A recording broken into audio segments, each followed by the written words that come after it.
Okay, maybe we should actually do what I titled the stream. Okay, Kendall. Okay. I have to think if I'm okay with the existing tiers, or if I want to add or edit any.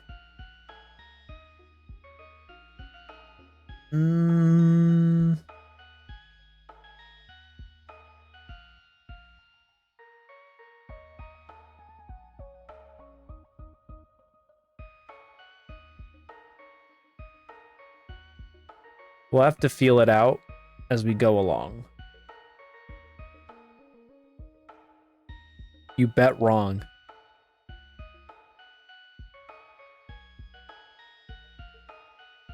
Let's keep going. Okay. The hard part, this is honestly probably gonna be the hardest one to rate, I think, is Gen 1. Because for the time, when it came out, it was easy S tier. Like, no question. But as time has gone on, the games are very buggy. They're very simple. They have a lot of problems. There's like zero balance in a bad way. They have aged like milk. And also Fire Red Leaf Green exists. So it's like, why play them? Why would you play the original series ever? I have no idea what the comp is, Kendo, and I'm not going to do that. All I know is Tauros, Tyranitar, Metagross, Garchomp, Landorus for like all of, well, Landorus for these two, and then Mega Kangaskhan, Incineroar, who gives a fuck about Let's Go, the Zamazenta, no one gives a fuck about Brilliant Diamond Shiny Pearl, Arceus didn't have a meta, and then in the current one, it's I don't know, there's like 50 broken ass Pokemon.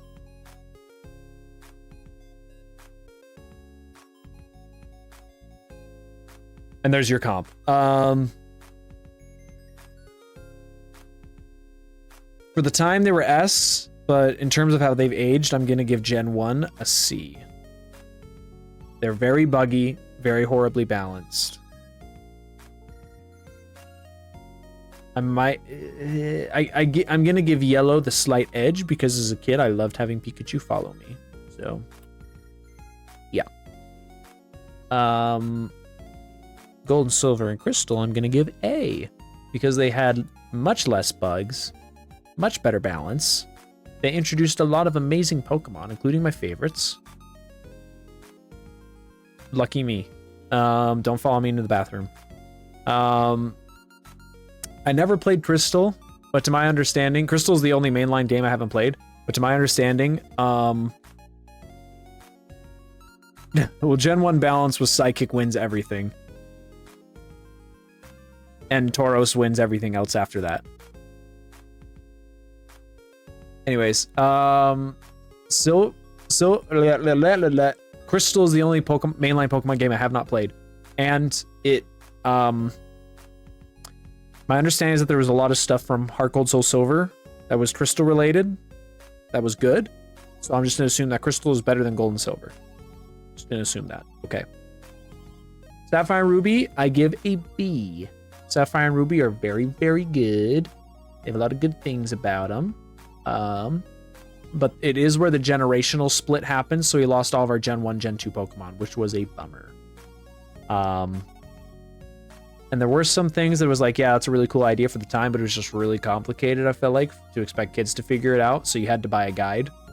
Specifically, like, the Reggies and shit. Yeah. Good games. Very good games. Didn't, like, blow my pants off, but very good games. But you know what did blow my pants off? Ooh, Emerald is S tier. Oh, Emerald's so fucking good. Oh, Pokemon Emerald's so good. S tier, baby. Okay. Fire Red and Leaf Green, I'm going to put in A. They are the... I'm going to put them above Gold and Silver and Crystal. They're the ultimate way to experience Gen 1. Do not play the first games, and do not play Let's Go. Play Fire Red and Leaf Green. This is the way that you experience Gen 1 Pokemon.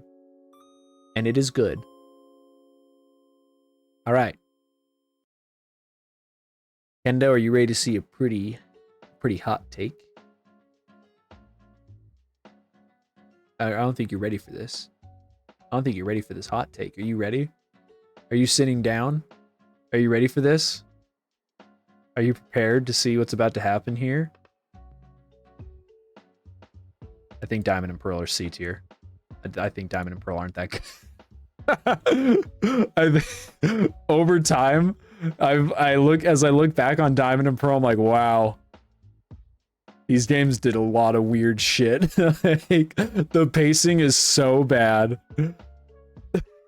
The end game content is locked behind so much bullshit, and all of the cool evolutions are locked behind the post game, and you doing that stupid tedious Pokédex bullshit, so you don't even get to play with all of them. So, like, Diamond and Pearl is just like, at the time it was like, wow, this is kind of annoying, but new Pokemon game, this is great. So we didn't question it. And then Platinum came out, and it's like, whoa, whoa, Gen 4 is amazing. Platinum is an S tier Pokemon game. No question asked. Platinum is the gold standard of what a good Pokemon game needs to be in terms of content and what it allows you to play and access. It is perfect. Perfect. It is a very, very, very good Pokemon game. One of the best you can play. Right up there next to his Heart Gold Soul Silver, baby. But I think Heart Gold Soul Silver is honestly in the bottom of S tier. Heart Gold and Soul Silver are my favorite Pokemon games, but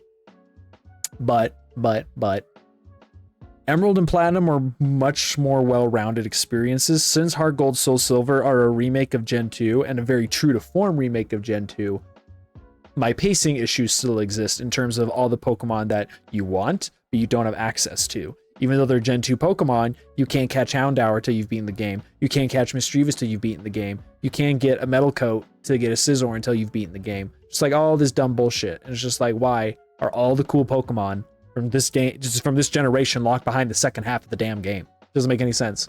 But because it is so content rich, you get to play through 2 whole regions. You get to check in on some Gen 1 people and see where they're at. And you have the epic battle with Red that is unmatched. And having that reimagined and realized in the newer generation, the Arceus event that could take place in the game is one of the, if not the best in-game event that can happen in any Pokemon game. It is so insane and hype and trippy for an in-game event.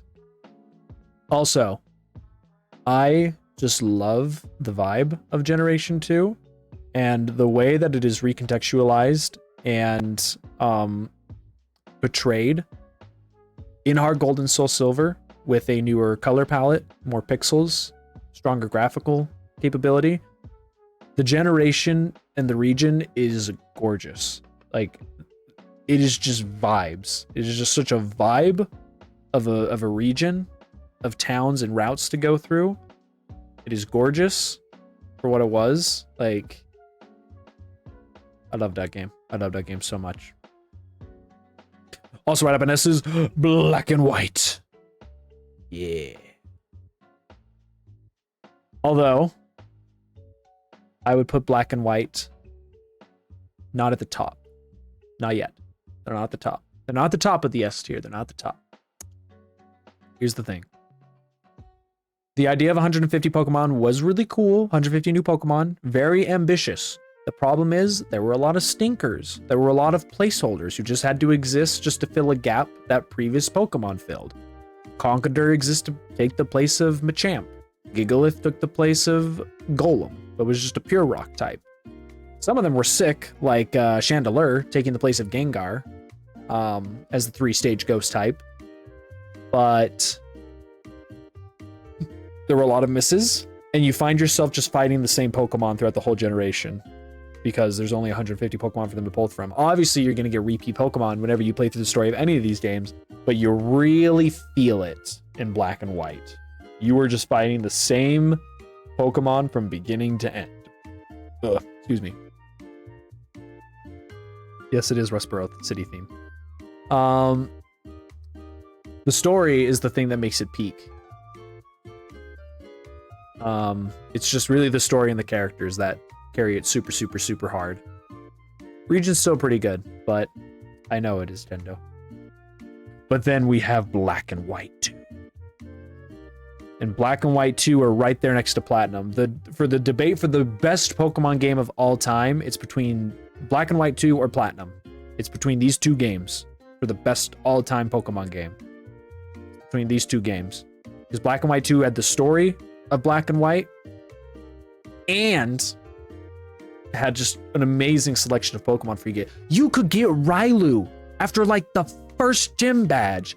That was crazy at the time. Like, this is the generation where they start to have a lot of fun, or with these games where they start to have a lot of fun with like what Pokemon are available in the regional decks and what Pokemon are available early to you. This is like the game where it really felt good. It was like, oh yeah, ooh, a lot of good Pokemon in there. Ooh, so many good options. Great time. Amazing post game. Amazing post game. That's the other thing I forgot to mention with Platinum. Oh, the post game was so good. Oh, the post game was so fucking good. It's the best post game of all time. Oh, the post game in Platinum is so fucking good. Mwah, chef's kiss. We love Platinum post game, but that's Platinum. Black and White 2 and Platinum, I think, are interchangeable. I think I'm gonna personally put Platinum up just because I think it's the gold standard that Pokemon games should follow. But if we had a game like with the content and the fulfilling, like, yeah, fulfilling content that Platinum has, but with the story of Black and White 2, oh my god, I would come and then I'd die because there would be no reason to live anymore. I'd hit my peak and I'd just end it all.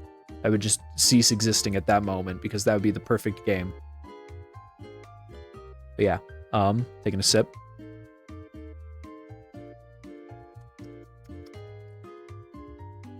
Okay. X and Y.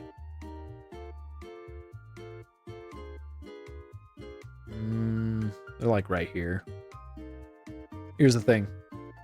X and Y's whole big shtick was like, it's your first 3D Pokemon adventure. Never mind that Coliseum and XD Gale of Darkness exists, but this is your first 3D Pokemon adventure. And there's Mega Evolutions, and it's hype, and it's sick. But the game is so fucking easy. The game is painfully easy. The game is like, me. It's that kind of easy. It's so fucking easy. Now, given they did give you a lot of sick ass Pokemon during the playthrough, especially if you were there at launch and you got the Mega Evolving Torchic, or the Torchic with the Blazikenite to Mega Evolve as a Blaziken with Speed Boost as its ability. Holy shit! A Speed Boost Mega Evolving a Blaziken. Oh my god, it was so rad. Oh my goodness, they just gave you sweet Pokemon left and right. My problem was that there was too many cool fighting types. Chespin was my starter. Then there's Blaziken, and then they give you a Lucario, and then there's Pancham. There's just so many and then that was when Honlucha was introduced. Big W generation for fighting types. Big W if you love fighting types. But other than that, oh, and the biggest problem with the game, you beat the game, and then that's it. Want to talk about a post game? What post game? This game doesn't have a fucking post game. The game is that you beat it and then you dick around in Lumino City for the next 10 hours. Because the game doesn't have shit. This post game fucking sucked. Yeah, the Looker post game, but that's just like run around and talk to a bunch of people and do 2 battles. It's like, you don't get anything for it. Like, it was a good story, but it's just like, okay. A very short, like, not even an hour worth of gameplay that does not equal, that is not the equivalent of Platinum post game. Okay, let's compare X and Y post game to Platinum post game. All right. X and Y post game. There's Zygarde, Mewtwo, and the Looker story. And there's also the Gen 1 legendary birds, but those were the most idiotic catching method or encounter method I've ever seen in a Pokemon game ever. I didn't bother with that. I looked it up online as a kid how to do it, and I was like, I'm not fucking doing this for some Pokemon that I already own and I've caught like 5 times in my life. I'm not doing this for the stupid Gen 1 legendary birds. This is fucking stupid. And there was no other legendary. There was only 3 legendaries introduced that generation. Isn't that insane? There was only the X legendary, the Y legendary, and the Z legendary, and then the mythics. That is mind-boggling to me how little content there was with X and Y. Obviously, they wanted to make Z and make that be like the complete deal. Like to a pretty impressive extent. It was looking like there was going to be a whole another part of the region we were going to explore based off the names of like, because they had the Pokedex broken up by regions or locations in the region, like sections, geographical sections of it. And it was clear there was another section that we didn't get that we were assuming was going to be in Z, but then we never got Z, which just left X and Y as this big old like, well, that happened kind of deal. Also, your friends in X and Y just fucking suck, okay? Like, are you kidding me?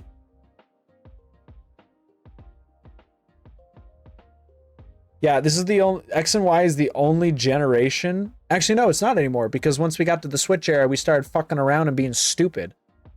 That's when X and Y and the Switch, well, actually, no, not with the Switch games, because Scarlet and Violet fixed it with the ruined Pokemon. But stupid Sword and Shield and stupid X and Y didn't have a trio or a quad or anything like that. There was no trio, there was no quad legendaries. It was just, here's the box legendaries, bye. Like that's that's all it was. And it was just you beat the game and see ya. Yeah, Shauna was fine, and then the other two, like your rival was the most blank slate, boring sack of shit ever. And then you had Tierno? Was he the big guy? The fat guy? And then the nerdy Coconut Head? You had Coconut Head and the fat guy. That's who the other two were. Yeah, he's the one who danced. So anyways, like I was saying, the post game is I'm not going to count the battle facility because that's just a battle tower. That's not, the mansion's just a battle tower. It's not interesting. So Zygarde, Mewtwo, the story, if you count the legendary birds, but that's just so stupid and dumb that I'm not even going to count it because it's such a waste of fucking time. And it's an old Pokemon. It's old legendary Pokemon we've already seen. And they're not interesting ones either. Like you can do old legendary Pokemon, it's cool, or you could do them stupid. And that's what X and Y did with the birds. Technically you could go pick up the Mega Evolution Stones, but that's just like, but that was time gated, which was stupid. It's like, oh, there's only a single hour during the day where you can go run around and grab the Mega Evolution Stones. Like, why? Fucking why? Because you know there's nothing else to do in this stupid fucking game, so you had to time gate it, make me wait every day. So, yeah, well, you know what, Kendo? I never heard that Birds theme song because the method to get the birds was stupid. It was so moronic. It was like you had to encounter them like, what, 10, 20 times somewhere in the wild, not even fight them. You'd run into them. It's like, oh, there they are. And they'd run away instantly. You couldn't do anything. You had to run into them like multiple times till finally they're like, oh, now they're on an island way over there in the ocean. It's like, why the fuck didn't you just put Articuno out in the ocean and then you put the other two somewhere else? Why do we even waste our time with this stupid encounter rate bullshit? It's because you know there's nothing else to do in these fucking games. There's nothing else to do, but they made EV training very easy. That's what I like. They made EV training very clear visually what was happening. And because there was nothing to do and they made it very visually clear what it was, I actually started EV training in Generation 6. So that's a slight buff to it. But again, story, Mewtwo, Zygarde. Just those 3 little things. What does Platinum have? Platinum has a mini story. Platinum has Regigigas, Cresselia, Dialga, Palkia, the Lake Trio, the Battle Frontier. So you don't just have a single battle facility. You have 5 battle facilities now. You have that whole island to go and explore. And then I'm pretty sure Platinum had gym rematches. I could be misremembering that. But yeah, you had a whole section to the map that opened up to you. You could go and do cool shit. You had, not only did you have the battle tower, the battle tower also had, my favorite part of the battle tower was where you could go and team up for doubles with the team up people you met throughout the game. They would all meet there and you could team up with them at the battle tower in the battle facility. I loved that. So yeah, you had so many legendary Pokemon to go and catch. You had a whole area to go and explore. There was just so much cooler stuff to do. And the characters were better. And the region was cooler. So, yeah. Anyways, Omega Ruby Alpha Sapphire. Very tippy top of A tier. Omega Ruby Alpha Sapphire. Super good. Super good games. My biggest beef with them. They're way too easy. Like, X and Y is, like, stupid baby easy. Omega Ruby Alpha Sapphire is, like... It's a little easy. It's kind of easy. You sort of just steamroll through it, because you get your Mega Starter super early. You get a Latios or a Latias. That's the other thing, bro. If you're playing Omega Ruby, you get a Latios, like, halfway through the game. No, it's after your 5th gym badge. After your 5th gym badge, you get a Latios. Like, come on, dude. You're just gonna ass blast the rest of this story once you get a Latios. Are you kidding me? It's not even a contest.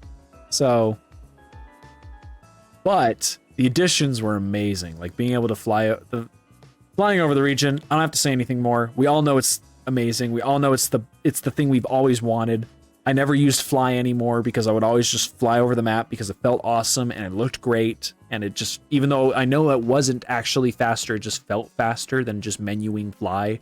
It felt good. There was the Hoopa rings, so you could catch like rare or legendary Pokemon. Like, it's very good. Very good. Very good. Unfortunately, the Delta episode at the time, like as a kid, like when back like a few years ago, I don't want to say as a kid because I wasn't a kid, but like as a younger adult, at the time I played the Delta episode, I was like, whoa, this is so fucking cool. The problem is the last hour of the Delta episode is cool. Or I shouldn't even say the last hour, like last 40-30 minutes of the Delta episode is cool, where you get to Sky Pillar, you learn the history, you fight on the top, you have the reveal about the Whismur, you fight Rayquaza, you catch Rayquaza, and then you have the Deoxys reveal. That part's all epic and hype. All the shit leading up to that is kind of stupid. Like, like the dialogue is so fucking dumb. Like, we do get the reveal about like multi-universes, and that's why there's no Mega Evolutions in the previous entries leading up to the 3DS, and why there is Mega Evolutions here. It's like, oh, okay, cool, sure. But other than that, just like the reasoning and whatever characters are saying that lead us to the hype part of the Delta episode is just like, man, this is really fucking stupid. Just like, this is really fucking dumb. So that part is a bit of a hitch. My biggest like strike against it is no Battle Frontier.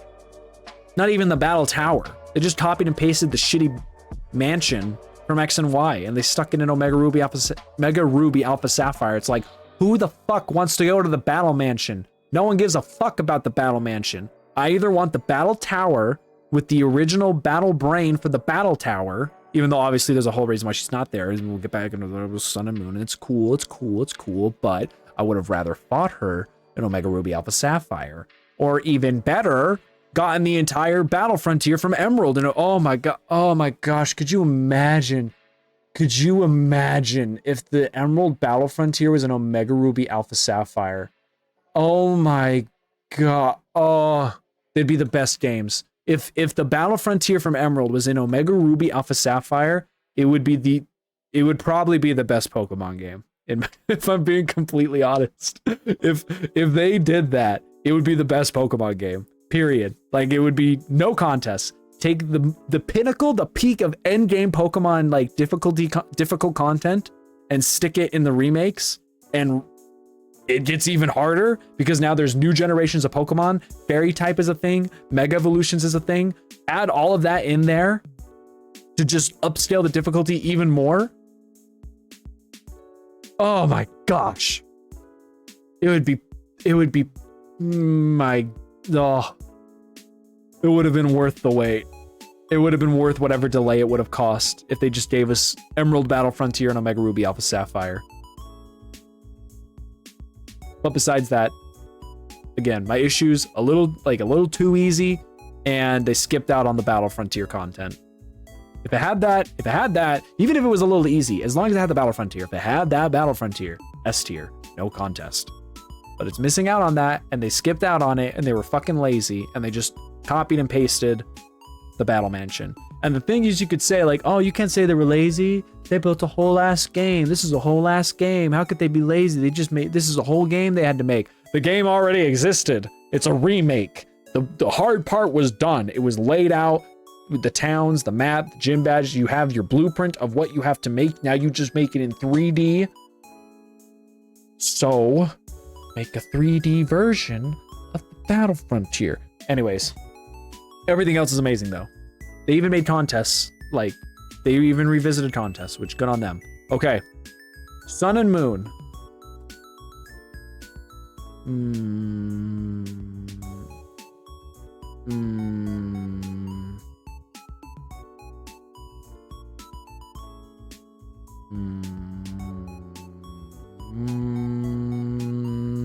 Here's my thing. When Sun and Moon came out, it was like pretty damn good. Easy B tier, maybe low A. But then Ultra Sun and Ultra Moon came out. And even though everyone shat on Ultra Sun and Ultra Moon for not being enough of a change, and they're correct, it was not enough of a change from Sun and Moon. At the end of the day, there's literally no reason to play Sun and Moon because Ultra Sun and Ultra Moon, the few changes it made it that much better in every regard. In the story, in the post game, everything is better in the Ultras. You do not bother with Sun and Moon, you just play Ultra Sun, Ultra Moon. And I think because of how heavily invalidated it became, I'm gonna put it in C. Because I would say the same about Ruby and Sapphire. I would say Ruby and Sapphire are A tiers, but then Emerald came along and it was like, oh shit, this game's perfect. And so Ruby and Sapphire are B. And same thing, I would say Sun and Moon are B, but because Ultra Sun, Ultra Moon exists, it goes in the C. And I'm gonna put Ultra Sun, Ultra Moon at the bottom of A. I'm gonna put it at the bottom of A. The only reason I'm putting it at the bottom is because this should have been, like, honestly, I could even, my big reason, I could even say top of B tier, because, again, Sun and Moon shouldn't have existed. We should have just gone Ultra Sun, Ultra Moon. This was a complete cash cow bullshit business move by the Pokemon company to make Game Freak do this. But still, they're very good games. They're very, very good games. I love the distribution of Pokemon. Since this was the last Pokemon game that had all existing Pokemon up until that point obtainable, and you could play with them and use them until we got to the tomfuckery that is the Switch era, they just said, all right, you know what? We're just gonna go hog ass wild. You can catch a Larvitar when you get to the second island. This game is fucking sick. It's so good. And a whole bunch of people will be like, man, I hate having to watch hours of cutscenes in this Pokemon game. Am I right, chat? Am I right, gamers? Who likes watching cutscenes? Anyone who plays an RPG wants to watch cutscenes where the characters talk. Like, what do you mean? What are you gonna do where you say, oh, man, it sucks that I have to sit here and listen to hours of dialogue. Like, I'm sorry you never played an RPG in your life, bro. I'm fucking sorry that Pokemon's trying. Like, it's the stupidest of all the things you could complain about these games. The moment you say cutscenes, I'm like, no, I don't give a fuck what your opinion is about this game anymore because you don't care about RPGs. And that's just flat out what it is. Flat out what it is. If you're gonna say that the cutscenes and the dialogue is the issue with Sun and Moon, you're wrong. Don't care. Your opinion's out the window. I'll you bit off a cliff. Your opinion is irrelevant because you don't play RPGs, or you don't care about RPGs, or you think you care about RPGs, but you're just selective about RPGs. You want to pretend that you don't sit through hours and hours of cutscene and dialogue and reading and listening in any other RPG you play. But when it comes to Pokemon, you're like, no, heaven for fucking bid, because this game is so low IQ and has to hold my attention for such a certain amount of time, how could I possibly dedicate any brain power to listening to characters or reading characters like talk to each other? Like, so yeah. No. The moment someone mentions the cutscenes, I just tune out their opinion. I'm just like, no, don't care. Don't care. Your opinion is wrong. The moment you say the cutscenes in Ultra Sun and Ultra Moon are an issue and a problem with the game, I just stop listening, because it's like, okay, you don't play RPGs, or you play really shitty RPGs. That's not my problem. That's not my problem. Okay. I play good RPGs. So, so a game trying to be an RPG, and do RPG things, I'm not gonna be like, damn, what the fuck, bro? These characters are talking. Man, why are they talking, dude? Why would characters talk and interact with each other to flesh out their characters in the world that I'm currently playing through? Like, what? What? That's fucking crazy, bro. Says it's an RPG, holy shit. Surprise Pikachu face, it's an RPG. Whoa. So yeah, I just have to rant about that. Because of all the things you could complain about with Sun and Moon, that is bottom of the list. Bottom of the list. And again, the story corrections in Ultra Sun and Ultra Moon that I think really make it so that there's literally no reason to play Sun and Moon are really good. They really fix Lily's mother's issues, like the things that are going on with there. Because she's still bad, but she sticks around. That's my big thing too. Sun and Moon ends with Lily leaving, and I was like, this game fucking sucks. Like, even when I played through Sun and Moon for the first time and Lily left, I was like, this game fucking blows. I was like, why is Lily leaving? Lily's my favorite character here. Why is Lily going away? So then in Ultra Sun and Ultra Moon, it's like, well, she doesn't have a reason to go away, so she stays, and you get to battle with her at the battle tree. I was like, this is the best Pokemon game ever. It was such a good improvement, like huge improvement, amazing improvement over the first game. So all the corrections in the Ultra games are just big W's, big wins. Also, they fixed the Ultra Beasts, because the Ultra Beasts were implemented in a painfully lazy way in Sun and Moon. It was so bad. Necrozma too. Like, oh, we got Ultra Beasts in this area. Go walk around in the grass and catch 3 Guzzlords. Like, what? What? Are you stupid? Like, what? This is what you did? You have these cool Ultra Beasts, and it's like they're coming from another like rift in space-time. Now go walk around in the grass with a repel so you don't run into any Oddishes, but instead you run into this giant fucking bug. Like, what? This is awful. And then for Necrozma too, like, the area you go to find Necrozma is a big open cool crater thing. All you have to do is put a 3D model of Necrozma in the middle of that crater. Boom, mission accomplished. You did your job.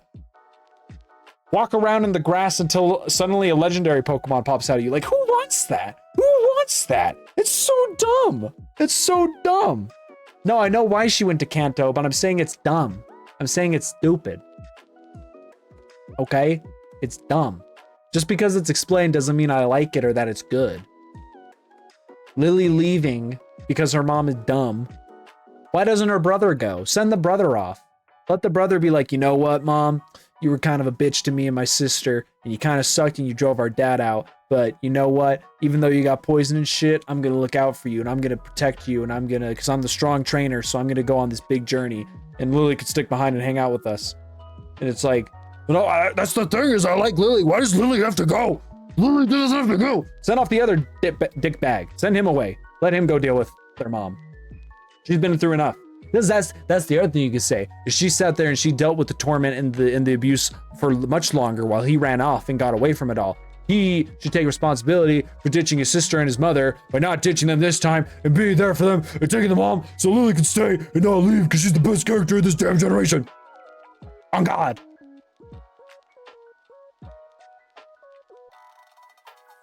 So yeah, the Ultra games are better because they fix the story. There's an amazing distribution of Pokemon at your selection that you can catch throughout it. And the post game is handled way better. It's way cleaner. And the Ultra Wormhole rift riding mechanic was super, super, super fucking cool. Ultra games are amazing. Really damn good games.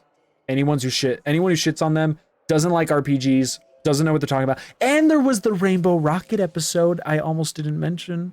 Let's not forget about the fucking sick Rainbow Rocket episode where you fight all of the ultimate evil versions of the past enemy team versions. Hello. What are we trying to kid ourselves saying that this isn't a good game? Are we stupid? Are we dumb?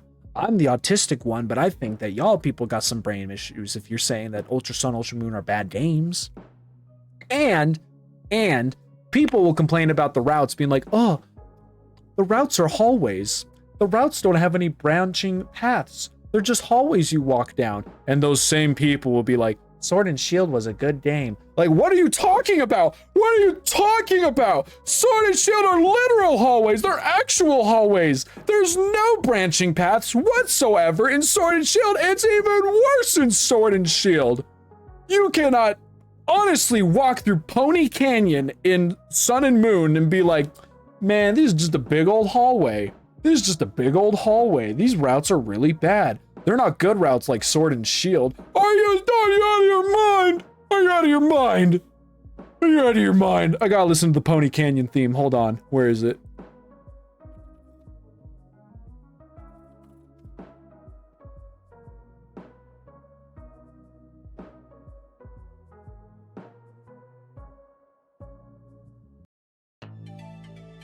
Oh.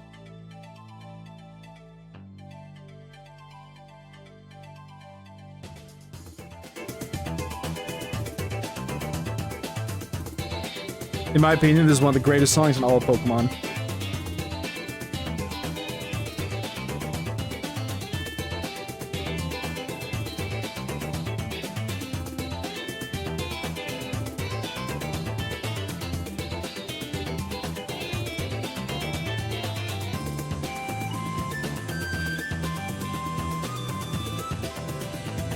Like this song accompanying you and Lily going through the valley and Lily like getting out of her comfort zone and pushing herself. It's so adventurous. It's so hopeful. It's so insightful. It's funky as fuck. Just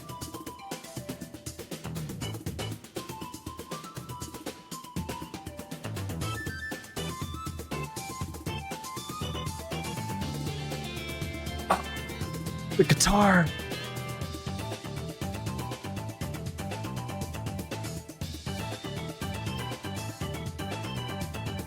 It's so good. Oh, it's such a good song. It's so good. Oh my gosh. That is like, I think that's like it's the best like non-town, non-battle Pokemon song ever. It's so good. Don't worry, I'll get to the wild area and why I hate it in a second, Kendo. Oh man, this song and this part of the story too, when this song plays, it's all just comes together and it's so damn good and I love it. Yeah. Ultra Sun, Ultra Moon. Great games. Okay. Let's go Eevee and let's go Pikachu.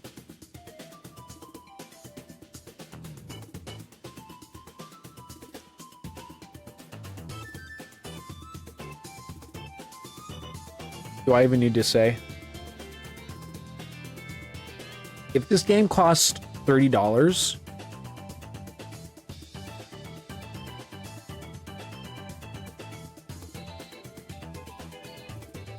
that's epic.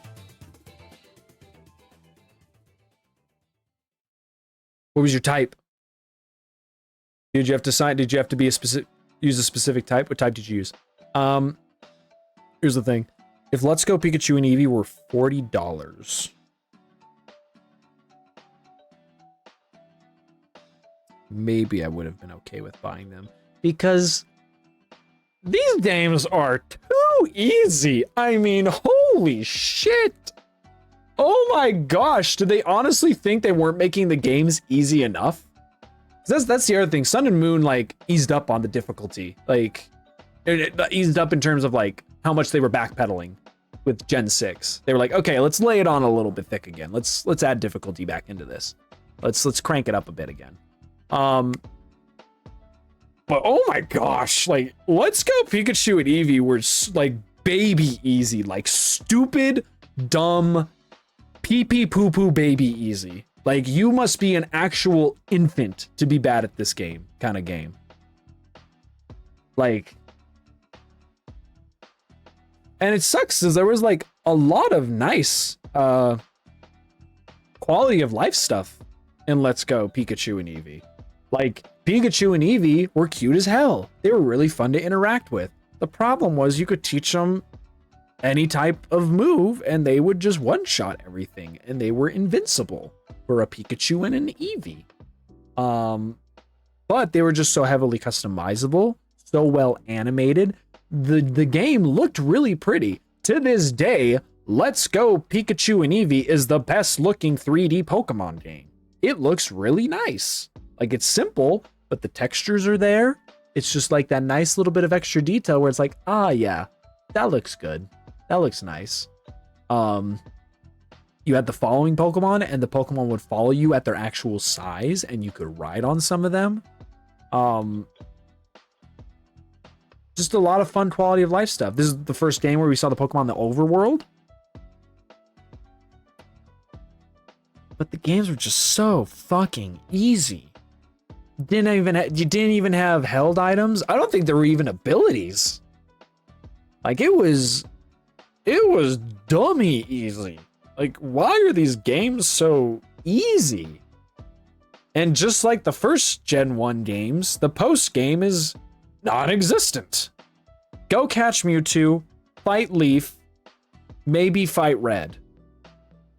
Bye. Like, like,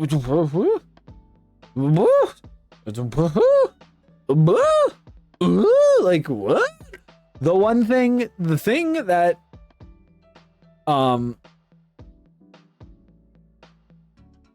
the one thing that I got from it was that it's the only Pokemon game you can play co-op. And me and my best friend sat down on the couch and we played through it and we hammed it up. We had a lot of fun, but it's because we were playing it together. I feel like if I played Let's Go Eevee or Pikachu by myself, I would have like no emotion. I'd just be like,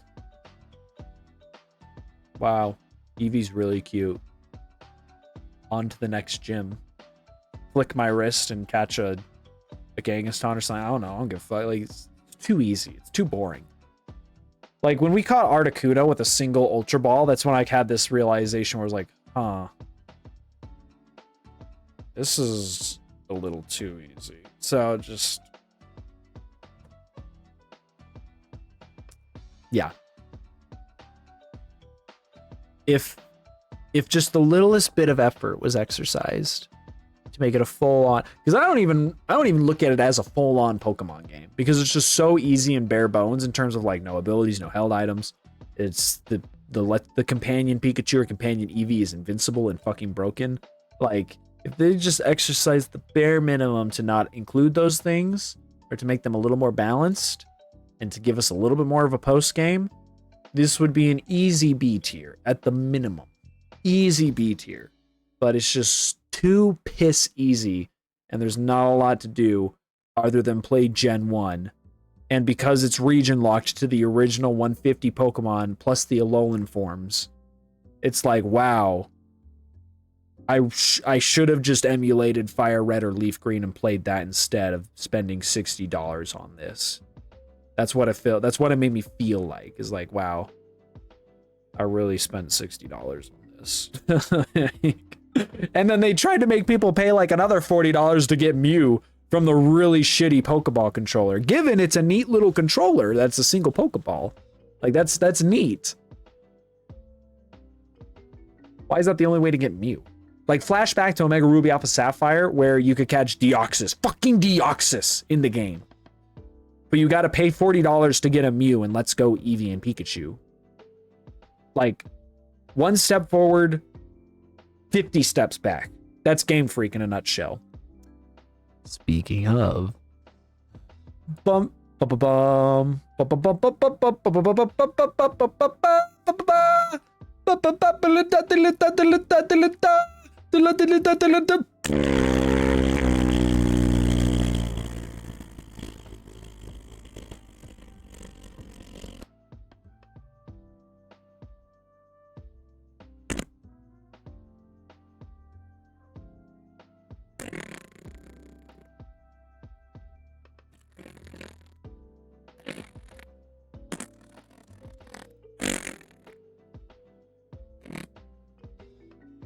That's my review of Sword and Shield.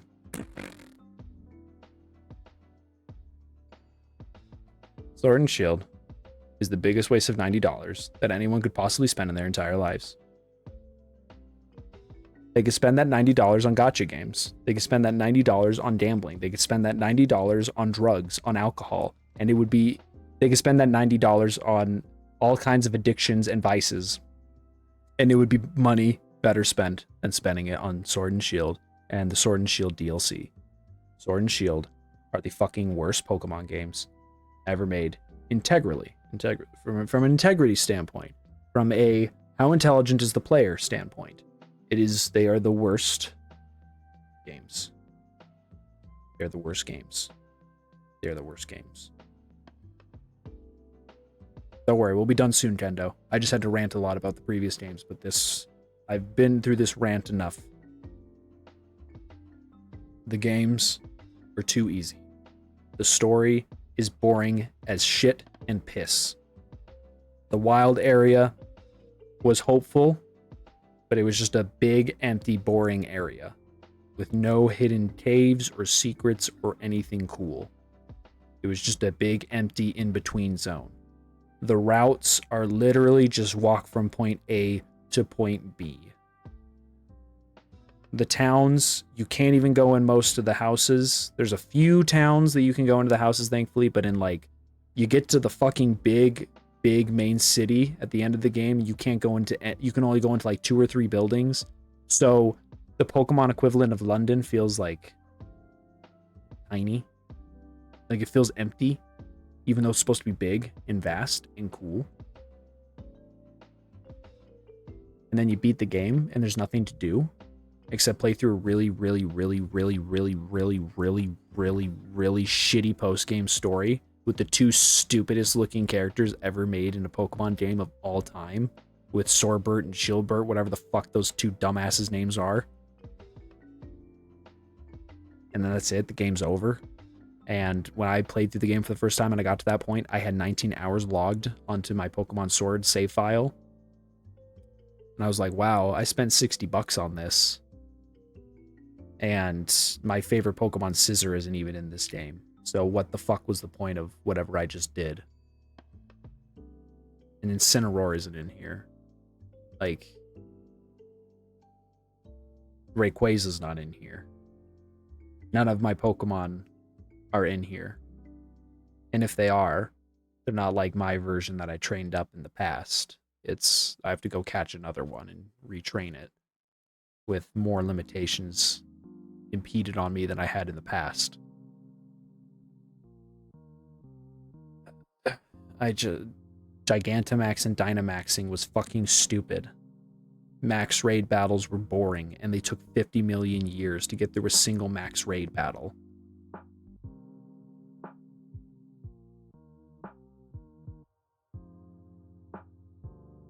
The game lags horribly in certain areas, especially if you turn on the online in the wild area. It's just so bad. And the game being ugly. The game lagging. I wouldn't care about these things. I wouldn't give a single rat's ass about these things if the game was good and if the Pokemon were completely redone from scratch like they said they were. Because they said, we're completely redoing all the models. We're making brand new models, all new models. That's why we can't bring all the Pokemon over. That was factually not true. They lied. They just flat out fucking lied. The game is an insult to the intelligence of the player, and it's an insult to their intelligence as a consumer. And then they asked you to give them $30 for the rest of the game. Pokemon Platinum had a whole area for you to go and explore when you beat the game. It had a whole bunch of legendaries for you to go catch when you beat the game. It had a whole battle frontier for you to go and participate in when you beat the game. You beat Sword and Shield, you get a battle tower. That's it. Then you play through a really shitty post-game story to get the box art legendary, because you don't even get it during the main story. You get some weird ass looking dragon thing. This is a pretty cool dragon, but it's like, that's not what I came here for. I came here for a dog, not sushi on a stick.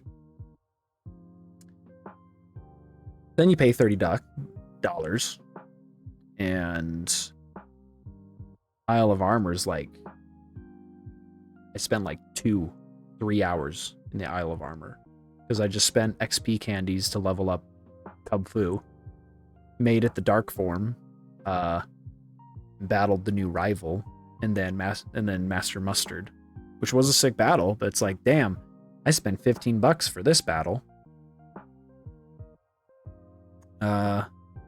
And then a few months later, we got Crown Tundra.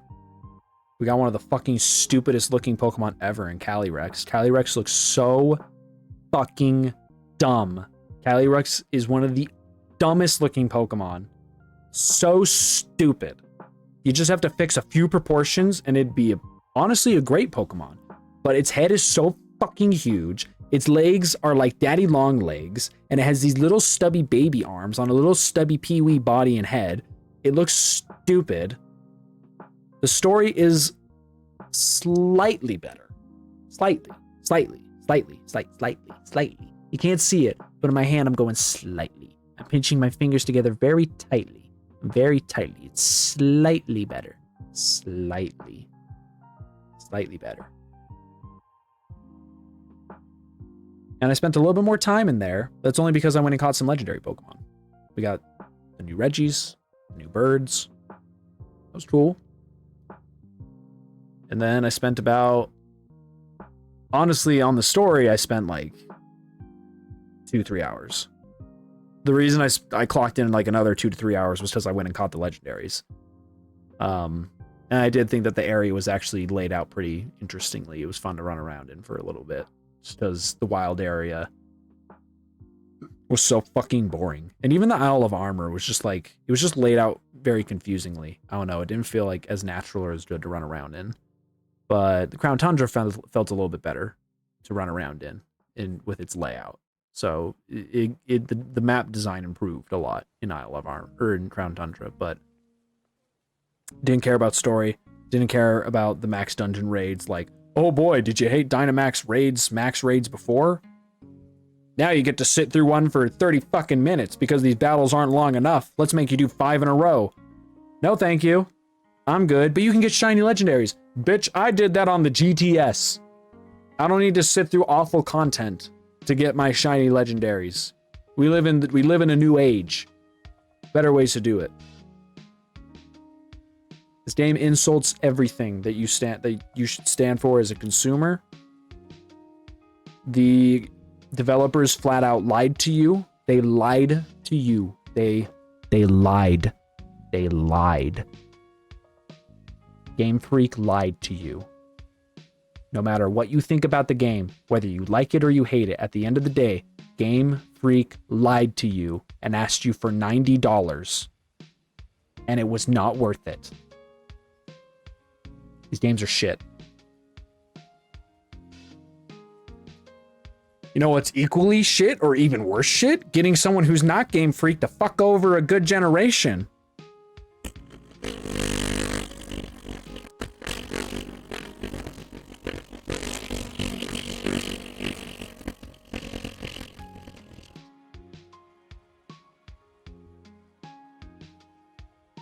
Oh, wait, I'm changing D. D needs to stay the way it is. I wanted to add a new one.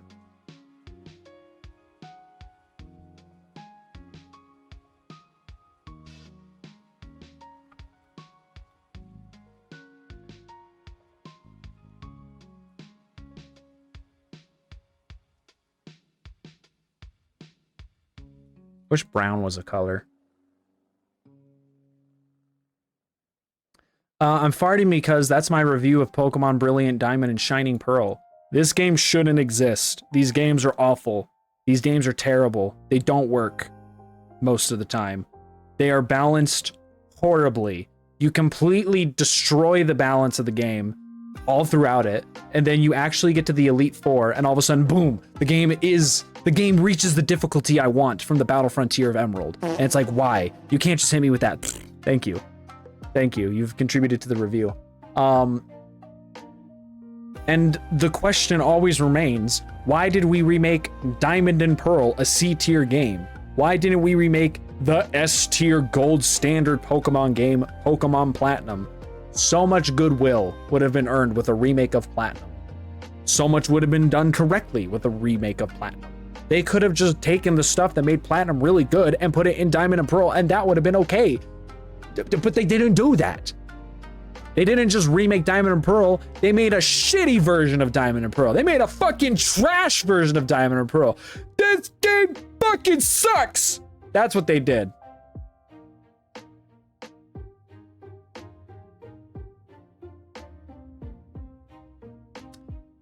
I was talking about earlier, like Sapphire and Ruby is like an A game.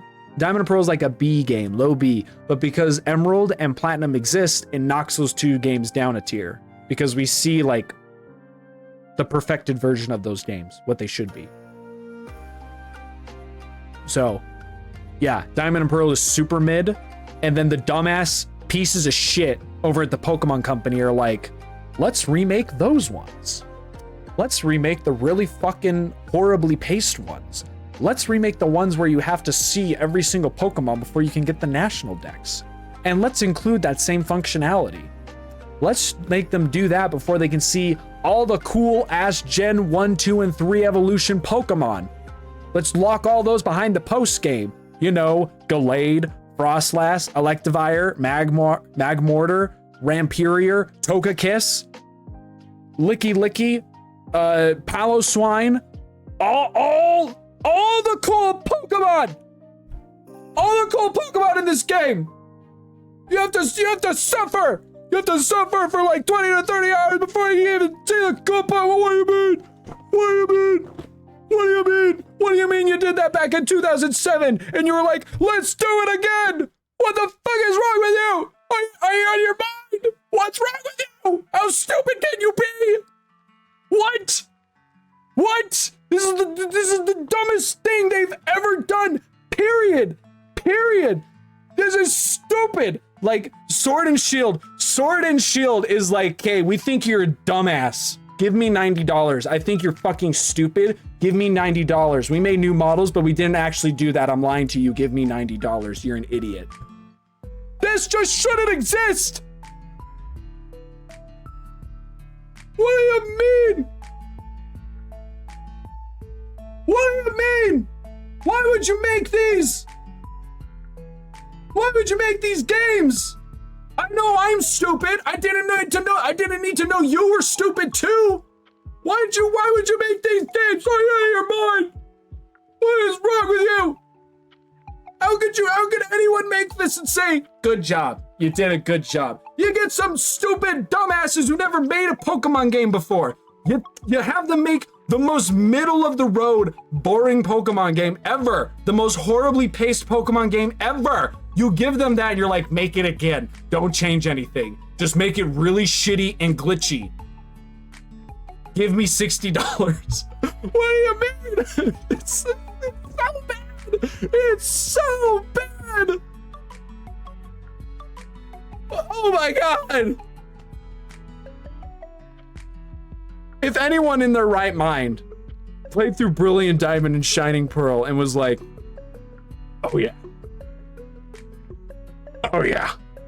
this is a good Pokemon game. This is a good Pokemon game. This is a really good Pokemon game. That person's never played Pokemon game in their life, or they got dropped one too many times. Don't listen to that person. That person's not well. That person's gonna lead you astray in life. Cut off all ties. Block them on Facebook, X, LinkedIn, cut off everything. That person's gonna weigh you down and bring you trouble. Do not associate with that person if they think that Brilliant Diamond and Shining Pearl were good games. Yeah. But I'm relieved to say that after the horrible, just awful start Pokemon had on the Switch, there's a ray of hope. It is a small twinkle in the sky that not all hope is lost. There are a lot of problems at the Pokemon Company, but it doesn't mean that everything they do has to be bad. Pokemon Legends Arceus is an amazing breakout. Honestly, I wouldn't even put Legends Arceus on this list, since this is mainline titles, and I think Arceus is different enough to be a side project, but it's just so creative. See, this is what I was talking about. I said with Sword and Shield, I don't give a fuck if the game is ugly, if it drops a few frames. I will not like sit and bitch and moan about that unless it gets really, really bad to the point where like it looks fucking atrocious and it's bugging and fucking losing its mind in terms of frame rate and glitches and bugs. I will accept that if the game is good. And my big problem with Sword and Shield is they're like, the game's gonna look really good and we cut all the Pokemon so we can make it look good and make new models. They didn't make new models, the game looks like fucking ass. There are games, everyone says there's games on the PlayStation, like 2 and 3, and on the Xbox 360 that look better, and that is not a joke. Halo 3 looks way better than Pokemon Sword and Shield. It is not even close. But Legends Arceus is still kind of fucking ugly. It's still kind of ugly. It's still a little rough, sometimes on frame rate, but the game is so good. And it is such a fun and creative and new idea that it doesn't matter. It is such an addicting gameplay loop. Out of all of these games, and over all the years I played Pokemon, I never once gave a single fucking rat's ass about catching Pokemon and completing the Pokedex. The only times I did was for the reward. In Emerald, I did it so I could get a Johto starter Pokemon. And in Diamond and Pearl, I did it, as I talked about before, so I could actually play the fucking game that I paid money for, so I could play the rest of the game and access the rest of the content. Those are the only times I cared about the Pokedex, was these 2 games. It was to meet a goal. It was to get an objective. Arceus, though, is like, I gotta complete this shit, baby! Because that's the whole game. The whole game is completing the Pokedex and running around in a fun open world and having real-time catching mechanics. It's great. It's really fun. Still a lot of bugs and stuff. Honestly, like, how awkward it is to maneuver in the world of Pokemon Arceus kind of makes me want to put it atop a B, because it gets really fucking bad sometimes. Like, trying to just, like, get around in this game, it feels awful. And it does still look pretty bad, but it was just such a fun idea. And the story has some really cool, awesome moments and themes, just themes that we've never had in Pokemon games, that I can't like discredit their attempt and success with it. And it just gave me the love that I needed for Gen 4 in Sinnoh, that these dog ass pieces of shit on the bottom of the tier list couldn't do for me. So Legends Arceus A tier.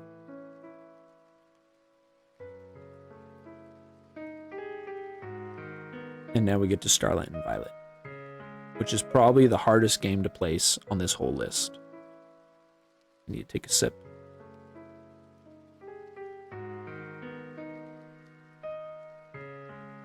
Wonder if my mic even caught me like raging over Brilliant Diamond Shining Pearl. I just completely clipped out and I was just yelling at nothing. But anyways,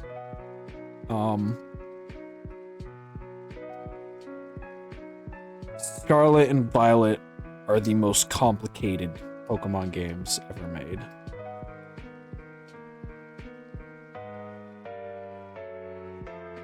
I'm sure it was funny. I just hope that you could actually hear me and it didn't like completely cut out what I was saying and just like go silent. It was just like peaked and scratchy and messed up. But anyways, my voice is a little destroyed from it.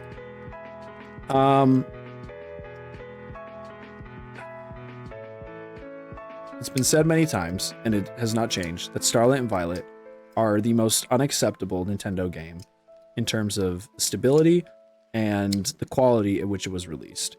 Nintendo has never had a worse video game. People might think that that is a bit of an overstatement to say, wow, you can honestly tell me that since the Nintendo Entertainment System, there has never been like a really bad Nintendo game that's been really buggy and glitchy. And it's like, yeah, I can tell you that. The thing that Nintendo has gotten right throughout their entire lifetime even when they were very new in 2D, it's that the quality control on Nintendo games was very, very strong. Were there bugs and things you could exploit? Yeah, but you had to kind of go out of your way to make it happen. Or it came after years of research and testing and discovery with, like, say, Super Mario 64. But the quality, for the most part, was airtight. If there were issues, it wasn't immediately apparent to the player. They had to go out of their way to fucking break shit. For example, Pokemon Coliseum, which we just finished tonight on stream. You could have endless Pokeballs, but the only way you would know that is if you switched and moved the item in your inventory after you used it in the battle. That's very strange. Why would anyone do that? So no one saw it. And that wasn't even developed by an official, like, OG Nintendo developer. So anyways, like, quality control has always been really tight on Nintendo games. Scarlet and Violet get so buggy and fucky in terms of their visuals and the bugs and the visual hiccups it can have that it is embarrassing for Nintendo to have this. Like, it is really, really, really, really bad. As someone who grew up with Nintendo games always being a part of my life because my brothers had them, and I just sit and watch my brothers play them and be like, wow, this game is great. So eventually I started playing games on the GameCube, and being there for just about every major Nintendo game and release, and watching them being like, there's no bugs or glitches unless you really, really fuck with it. It's really, really impressive for Nintendo to have this track record of consistency, of stability across multiple franchises, across multiple development studios, for them to just keep getting it right. But Scarlet and Violet are just such an atrocious spit in the face of that track record that it is embarrassing. Given most of it is from when you play online with other people, but even still, when I played through it, I had problems. I had a bug where my character's face just got stuck in piss mode for like an hour of gameplay, and it would not reset no matter what I did. He was just always pissed. He wouldn't emote or do anything. He was just mad. He had his angry eyes, he had his angry eyebrows, and his angry pouty mouth no matter what he was doing. And eventually I had to just completely turn off the game and reset the game in order for it to stop. I crashed 2 times. Max raid battles from Sword and Shield sucked fucking dick and ass and were so boring and long unnecessarily. The Terra raid battles from Scarlet and Violet, I liked the franticness and the urgency of it. The problem was that it was so unstable and buggy and finicky that there's times where you're like, what the fuck is happening? What's going on? What? My Pokemon died. Hello? Like, what? Oh, and now the other Pokemon has a shield, but now the shield is gone, but they still kind of have a shield. 2 turns later, suddenly the shield is broken. I thought we already broke the shield. Like, you have no idea what the fuck is happening in Terra raids half the time. It is just a clusterfuck. You just gotta spam your shit and pray you win. Which is, like, yeah. I don't have the time issue of Sword and Shield where I'm sitting here for 50 hours trying to just catch a single Pokemon and complete a single max raid, but at least I know what the fuck is happening in those max raids compared to a Terra raid. And then the world, oh my god, the world is fucking ugly. It is like, even though Sword and Shield had boring routes because they were just hallways, there was nice visual flair in the background or off to the side. Things that made it feel like, okay, even though I'm walking down just like a glorified hallway, behind this fence that's blocking me from going off and doing something actually cool, I can see a nice field, I can see farm, I can see buildings, windmills, ruins, caves, mountains. I can see shit in the back that, like, clearly I'm not on a real adventure, because if it was, it would let me go off and explore those areas, but at least I can feel like I'm in a theme park adventure where I'm walking down the aisle of, like, you know, I'm walking down the line at Disneyland of, like, one of the lines for a ride where it's like, oh, they put like some characters and some hidden little doodads out around the line to make it look neat while you're waiting in line, bored out of your fucking mind. Scarlet and Violet just looks like fucking ass. Like, it's just, there's no visual flair. The game just looks like clay all the time, anywhere you go. The cities look pretty good, but you can't go into any of the buildings. Like, I complained how in Sword and Shield is like you go in a few buildings, but but you can't go into all the buildings or most of the buildings, especially in like the last city. You can't do that, so the last city feels completely devoid, like void and empty. Take that times 10, and that is Starlit and Violet towns. I can't name you a Starlit and Violet city.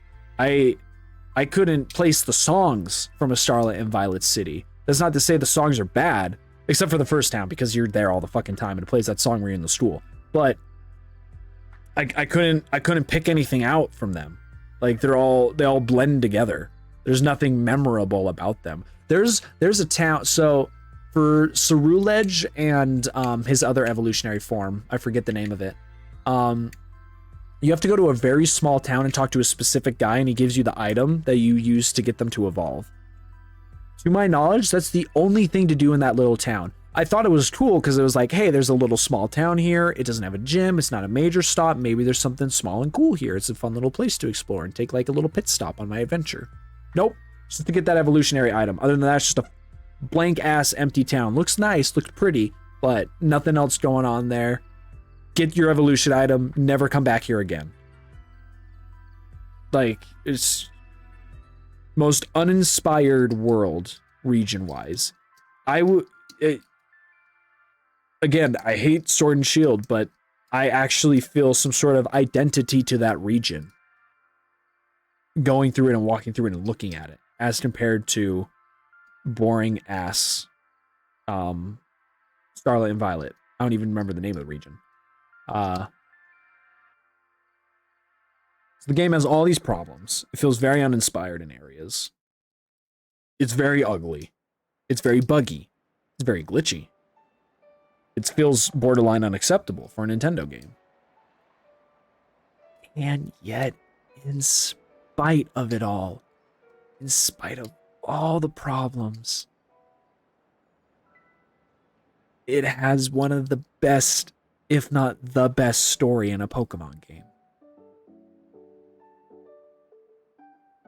It has some pretty fun new Pokemon introduced. It has some amazing music. It does a lot right. It feels like 10 steps backwards, but 10 steps forward. We haven't moved anywhere. Maybe not even a half step forward on top of those 10 steps, but maybe like they stretched out their pinky toe and touched it down. It's like we're scooting there.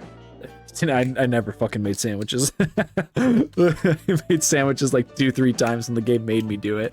And I was like, okay, this is awful and buggy and the physics are all fucky. I'm not doing this again. Except for when the DLC required me to.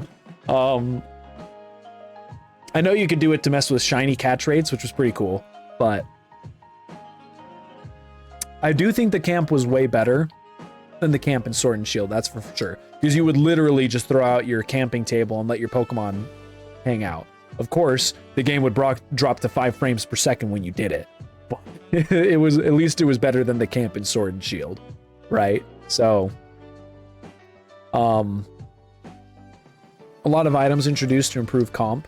Sword and Shield had them, but it was just like, I didn't give a single fuck about the comp in Sword and Shield because I didn't give a single fuck about Sword and Shield, so I didn't care. Scarlet and Violet, I care a little bit.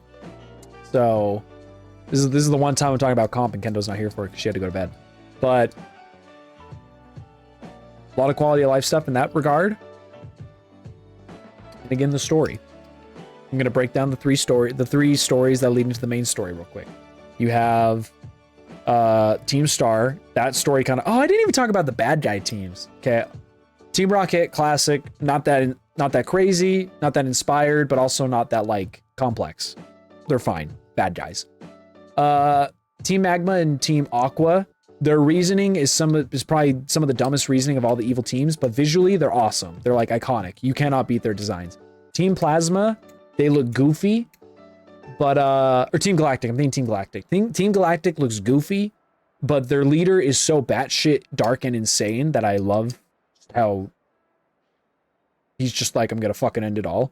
He's just over the edge. Team Plasma, the best written team, the best written bad guy team. Team Flare, who gives a fuck. Team Skull is my favorite bad guy team. Team Skull is the best villain team. Team Skull is awesome. They're just thugs. They're goofballs. They're the rejects, social cast outs, but they all rallied around your boy Guzma. It's your boy Guzma. They all rallied around Guzma, who takes them all in. And they're just kind of annoyances and problems and pests to everyone else, but you swat them out of the way. But Guzma feels like the real fucking deal because he's Guzma. He's your boy Guzma. But then Game Freak didn't get why we liked Team Skull. They were a perfect balance of they're supposed to be threatening, but they're kind of dummies, and you just kind of swat them out of the way, and they know it. Because then we got Team Yell, and Team Yell is the stupidest, the worst team we've ever gotten in a Pokemon game. They just fucking suck. It's like they're just annoying. That's it. And like they try to have the big reveal, like we were trying to help you so that you could win, so you could help out your hometown. It's like by dressing up like a bunch of annoying Brits and yelling at people, like wow, you really helped out your hometown. It does sound like a very Brit thing to do, but who am I to say? Anyways, Team Yell fucking sucks balls. Team Star also kind of sucks, just in writing. I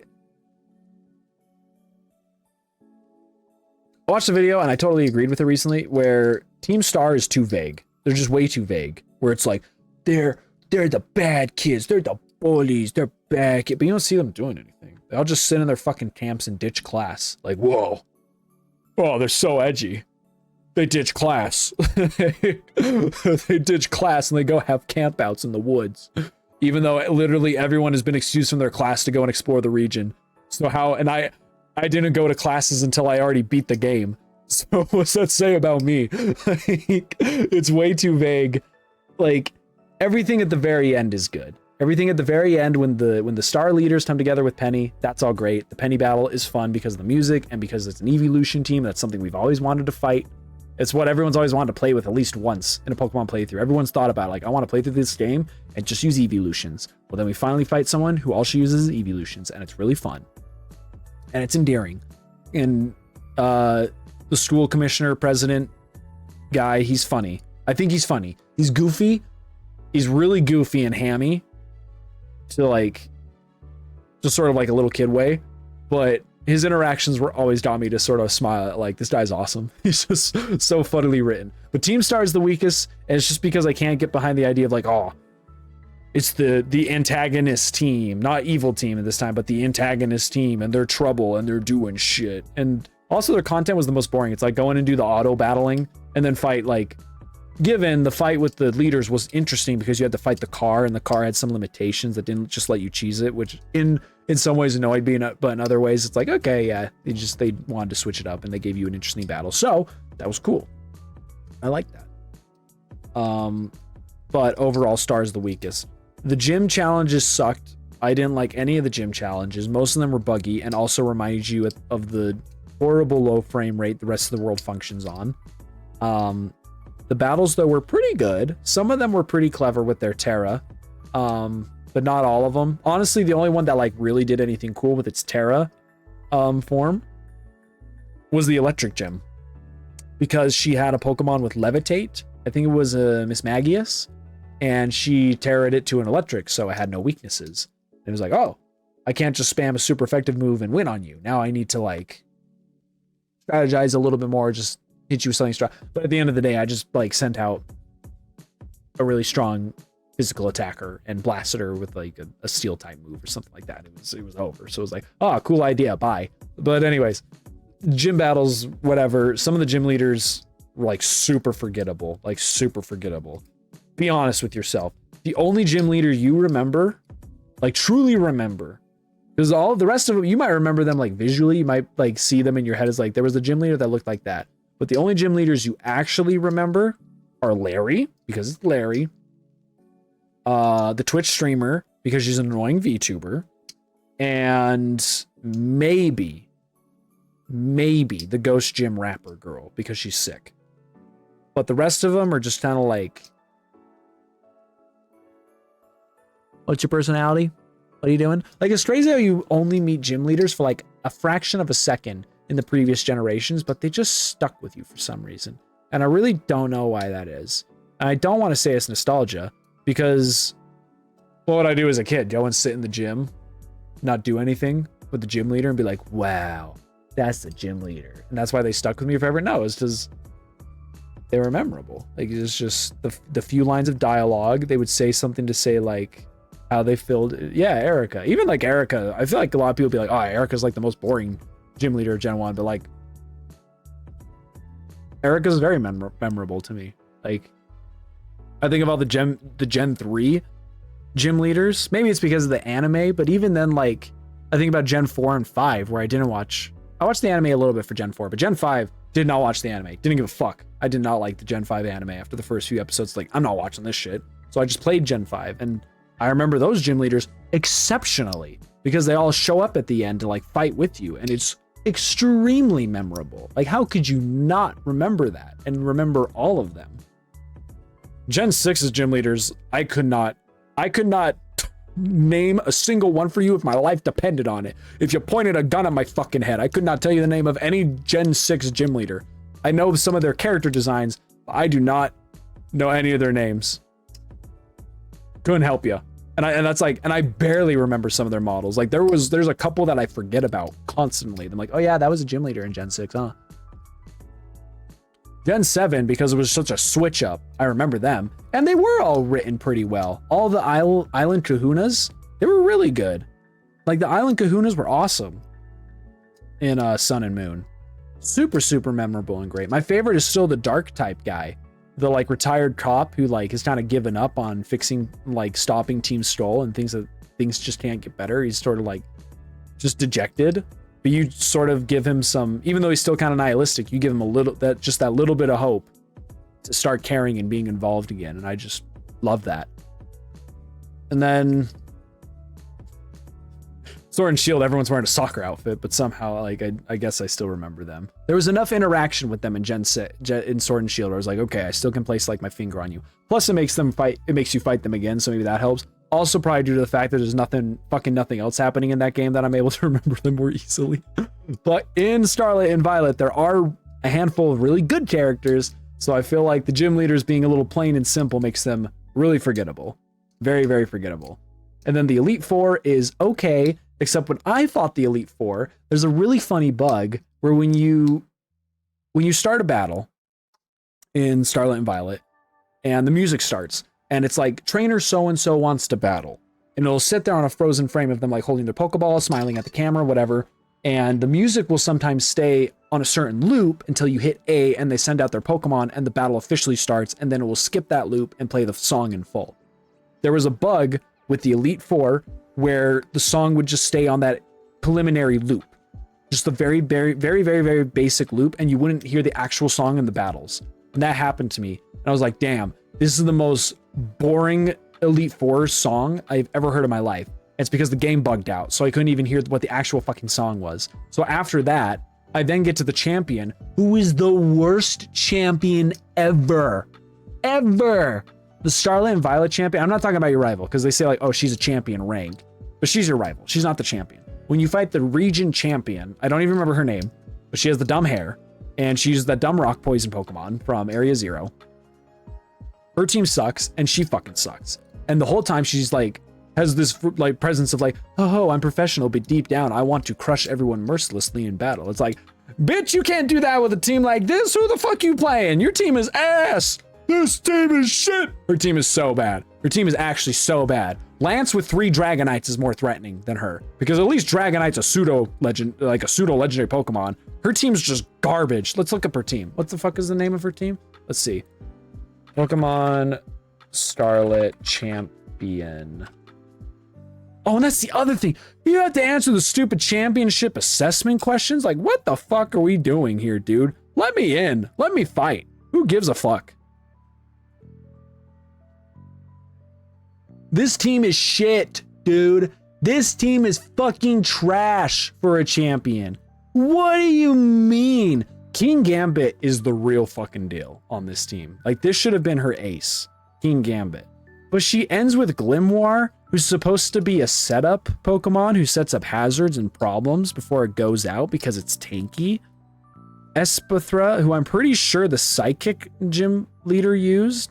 I want to say the psychic gym leader used her. I could be misremembering. Gagoat? What? When has Gagoat ever been anything other than a Pokemon you could ride on for a short little bit in X and Y? Veluza? It's like, okay, it has Mold Breaker. It's pretty fast, but wait, no, it's not fast. I remember that now. That shit drove me insane because this little thing will chase after you if you're in the water at like lightning speed. It just gun you down and come right for your asshole. This thing is 70 base speed. This thing is slow as shit. How the fuck? How the hell can I not outswim this thing on Koraidon? Are you kidding me? This thing is slow as fuck. I hate this dumb fish. Avalugg. Yeah, because tanky ice Pokemon have always worked out, dude. Because tanky ice Pokemon have always been threats. They've always been so threatening and tanky. Ice Pokemon. The classic tanky type of Pokemon. Not the one that you hit them with fire, rock, steel, fighting, anything, and kill them instantly.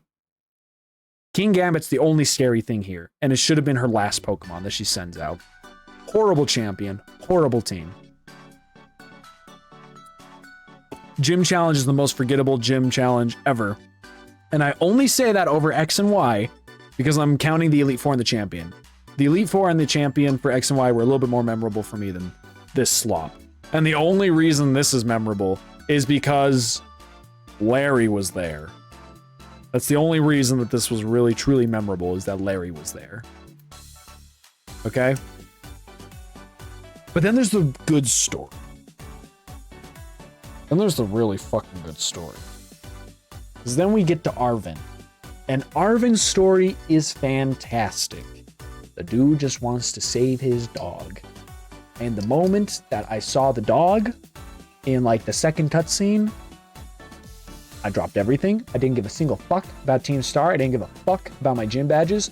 I went and did all the rest of Arven's story, even though I was like 10, 15 levels under leveled for the final big Pokemon we had to fight to get his grass to fully save the dog, which worked out because there's a really weird like tonal shift where it's like after you finish saving the dog, he immediately is like, let's battle.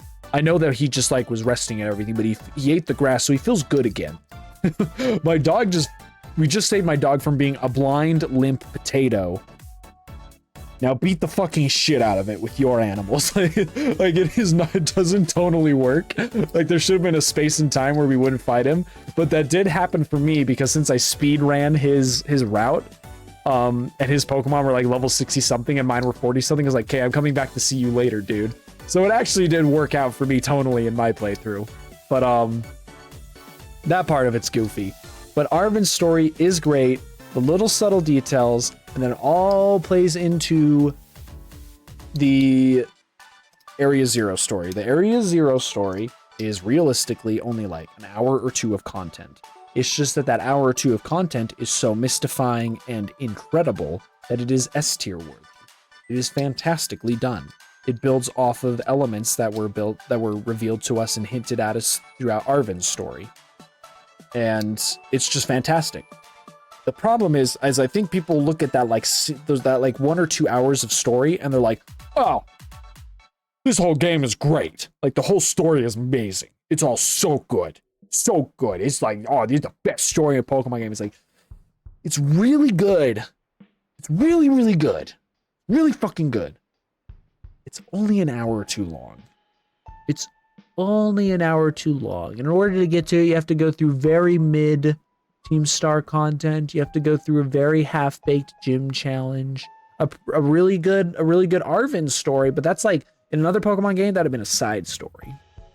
You know, that'd have been like that has been a little side deal. That wasn't like a main story worthy thing going on. That was just a really good story. You know? So yeah. Also, the open world thing doesn't fucking work. They tried to be like, you can go anywhere and do any gym, anything in any order. That's not true. That's not true at all. Because everything is level locked. I beat what should be the second gym, realistically, in terms of level scaling first. And so like a few gyms later, I went to like the actual first gym and just sneezed on it and got my gym badge. Again, I speed ran Arvin's story because I cared so much about it that on the final one, I was like 10, 15 levels under leveled. I had to cheese the fuck out of it to accomplish it. And couldn't even battle him, which I think that's fair. I think the final battles being level locked, like level 60 is whatever, but that's just not fucking true. Just the whole, you can go anywhere, do whatever. Like they absolutely like essentially clickbait you by being like, it's an open world. You can go anywhere, just like that other game on the Nintendo Switch, just like that other game. We know we didn't say that's what it's like, but we know that's what you're thinking without us having to say it. It's like an Inception clickbait. They didn't have to say it was Pokemon Breath of the Wild, but just by saying it was open world and you can go anywhere and do anything in any order, they just knew that it was subliminally going to make the entire consumer player base just go, oh, Pokemon Breath of the Wild, when that's not at all what it's like. No, there's absolutely an order to everything, and the map doesn't fucking help with telling you that. So that's all cock and balls. That whole part of like, do it in any order. That part sucks. That's a complete fabrication. That's not true. That is not true. So I'm not giving that any marks. If anything, it's whatever. I liked how at the academy you could take classes and get to know your teachers. There were some good little side stories and heartfelt stories and details in there. I thought that was really fun, and it is a way to flesh out the world and flesh out characters and get you, I don't want to say life sim, but you have to interact with, in all the Pokemon games, we go around and we fight trainers. Like, okay, that is like, that's the main gameplay loop, but I don't really feel like that fully endears me or makes me feel like I'm a part of the world of Pokemon, you know? That's like, if I shoot a guy in Call of Duty, I don't suddenly feel like I'm in the army. Except for when I was a kid in high school. But I don't feel like that now. Like, the game, like if you're an RPG, you gotta put in that extra legwork to let me get integrated into this world. And Scarlet and Violet do that by letting you just go to class and take classes and take tests and get to know your teachers and hang out with your teachers and hear about just things about them, or maybe some little problems that they're having that you can help out with. And that's really good. That's really fucking good. I really was impressed by that. Some of it's a little bland and a little bit like too quickly resolved, but again, it's all good. It's all good stuff to flesh it all out and make you feel like you're a part of the experience. I really, really, really love the 4 Pokemon of Ruin in Scarlet and Violet. Their theme is so awesome. Like, it has been a while since I've had like legendary Pokemon where I feel like, oh my god, this is something like actually like mythical. Not as in like a mythical Pokemon, but it's like, oh, this is something out of like this world's legends. And aside from like remakes, not counting remakes, like did not feel that way at all about the 3 legendaries in Sword and Shield. Didn't give a fuck about them. Sun and Moon, I felt it a little bit with their legendaries, not totally. I felt like they just like looked a little bit too clean and crisp, which sounds weird. Like their designs were just like too modern looking, where it's like they're supposed to be ancient, but they don't look ancient. Like they look way fucking nice and new. X and Y, not at all. Gen 5, a little bit with Kieran. A little bit, but not really. Really, the gens I felt it the most was gens 2 through 4. Like, you find a legendary Pokemon, you battle it, and you catch it. It's just like, whoa. This is something out of legend, out of history, out of myths, like out of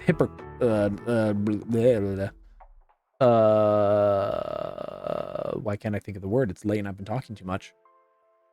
Hieroglyphs on the walls or something in like some ancient ruins. Like that's the Reggies, the dogs, Ho-Oh, literally any legend from Gen 4.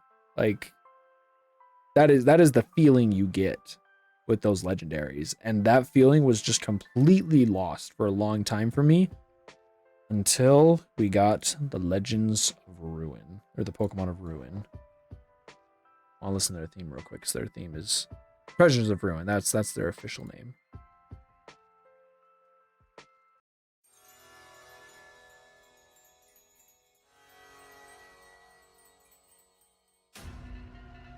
Oof. It really just feels like you stumbled on something out of a legend, a truly legendary Pokemon. Something that it feels like you shouldn't be interacting with because there's repercussions, because it's danger. That's what these Pokemon feel like. That's what their design looks like. It's what the music sounds like. It's what their lore is. It's fantastic. Like some of the best legendaries ever added, in my opinion, in terms of just like that theme and the design matching that theme and the way they work and the way they function with their abilities. It all plays into it, in my opinion. It's great. So base name Starlight and Violet, I would say, is very safe middle road B. But there's also the DLC. And the question is, does the DLC improve or diminish it? I'll try and make it quick. Teal Mask is super, super good because Ogerpon is fucking adorable and you are immediately endeared to her. You just want to help this girl out. You just want to adopt this child and just make her life so happy. She has been wronged for hundreds of years and looked down on and shunned and hated, and you just want to make her happy, man. You just want to make that cute little ogre happy. And that is like, man, it's the Ogerpon is the best Pokemon added in this generation. You know, Tinkaton's my favorite. Ogerpon's the best Pokemon, and it is probably the best introduction of a legendary Pokemon we've had I can think of out of these games. Before that, it was Koraidon. Like, I was super with your riding Pokemon. Like, they're more your starter Pokemon than your actual starter Pokemon, I felt like. So, I don't know. But Ogerpon, like, in the very short hours you interact with her in the story for Teal Mask, just like completely endeared to her. It's just like, yes, you're my friend, you're my buddy, you're my teammate. I gotta help you out. I gotta right the wrongs of the past and the misconceptions everyone has about you. Ogerpon is great. Now, the problem with the Teal Mask and the DLC is everyone was like, okay, maybe they're gonna improve the stability of the game. They didn't do that.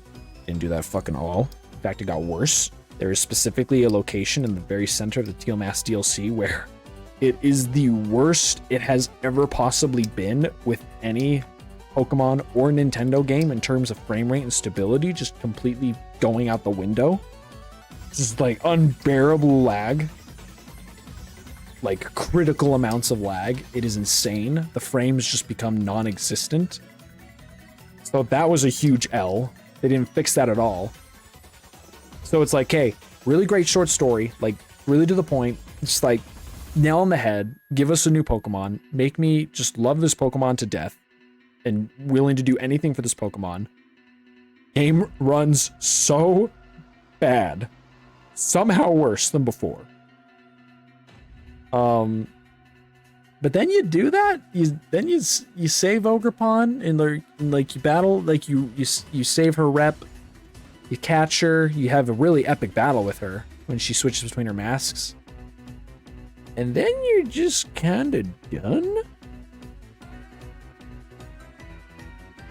And that's about it. Teal Mask is over. It's like, even though Teal Mask is like leaps and bounds better than Isle of Armor, like not even comparable, I feel like, from a story standpoint and in terms of how endeared I am to the legendary Pokemon they introduced. The content-wise, it almost feels worse than Isle of Armor, which feels blasphemous to say, because I hate Isle of Armor so much, but I love Teal Mask. Teal Mask, you can do the really, really awful, like, run around. It was like a balloon popping challenge. That thing is buggy as shit. The frames, once again, out the window. if it's the one I'm remembering it is, or you have to like defend something from like a pack of Pokemon. Like, it's weird, it's confusing. I did it once where the story requires you to do, and I was like, damn, never doing that again. And it sucks because I do feel like the area is like a little bit better designed than I complained a lot about base Starlight and Violet map feeling very uninspired and just looking claymation. Teal Mask, the small area of Teal Mask does feel a lot better. Like, it does feel more thoughtfully designed. But there's not a lot to do in it. You know, they're always like, oh, new Pokemon. It's like, yeah, okay, new Pokemon, dude. Pokemon from the past few generations that should have been here from the beginning, like available to trade over, but now suddenly you're injecting them here in an update to be like, oh, look, guys, new Pokemon. Like, bitch, I'm not gonna care. You think I'm gonna give a single fuck about the fact that I can now catch a Mudspray? Who gives a shit? And the other 3 legendaries in Teal Mask, those 3 look fucking dumb. Like the little monkey. What's their names again? What's their names?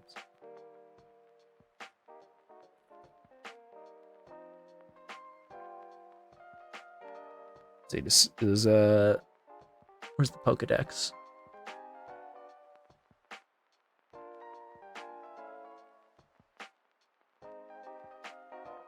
How the fuck does this work? I thought this was really just gonna show me all the Pokemon. Here we go. Yeah, these dumbasses, Oki Doggy and Monkey Dory, and I've heard it before and I've said it before, but in this moment, I'm just like trying to remember how to pronounce this name requires me to commit brain cells more than you deserve. But like, look at this dumbass. Who the fuck was like, you know what? Guys, hear me out. We need a legendary Pokemon, right? And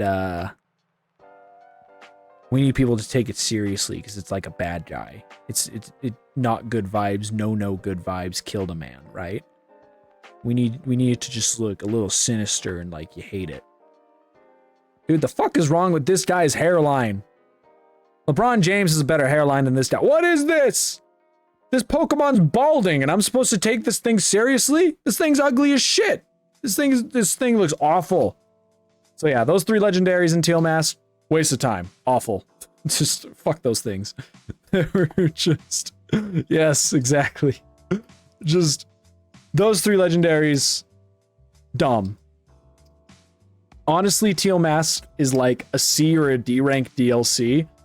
But again, Ogerpon is just so good, and the story of Ogerpon is so good and immediately endearing that it just completely elevates the DLC. Like, if we could have an entire Pokemon game that endears me to a legendary and gives me a legendary or companion Pokemon like Teal Mask did, but stretch it out for like, instead of a 2-hour story, it's like a 20-hour story, that'd be the best Pokemon story ever fucking told. That'd be amazing. Are you kidding me? I would play that shit over and over and over again if that was the case. But no, it's only like 2 hours in a pretty but fucking empty new little region with a couple of dumbass looking legendaries to catch alongside the one you actually care about. Not to mention those legendaries you can catch killed Ogerpon's friend and owner. So it's like, hey Ogerpon, I know you fucking murdered these dudes a few years ago because they killed your homeboy, but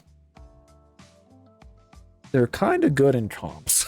Just tonally it's compromised tonally because of Pokemon mechanics, unfortunately. But Teal Mask, better than Isle of Armor, at least better than Isle of Armor. Indigo Disc has an issue that I take a lot of. It has a problem I take a lot of issue with. Indigo's Disc's big thing is like, guess what? For this DLC, you travel to the Unova region. Oh my god, we're going to Unova. We're going back to Unova. Go guys, we're going back to Unova. Guys, we're gonna go to Unova in this DLC. Where are we gonna go? You're gonna go to a bubble that floats out on the water. Okay, what? Do we get to visit one of the towns or routes? No. No. Just go hang out in that bubble. Now, why the fuck did you say this is in Unova? That is the biggest, like, sellout, get the Gen 5 fans to pay attention shit. We know that everyone wants Gen 5 remakes next, and we know that everyone thinks that Gen 5 was the best generation. Let's tell them this DLC takes place in Unova, even though it has zero fucking bearing on anything that has to do with it. Except that there's a few, like, kids there that are maybe related to some people from that generation. And that's it. That's it. That's the only thing. Is for them to say, that's so-and-so's grandkid. That's so-and-so's kid. Now we're going to sample the music. It's in Unova, baby. It's like, man, shut the fuck up.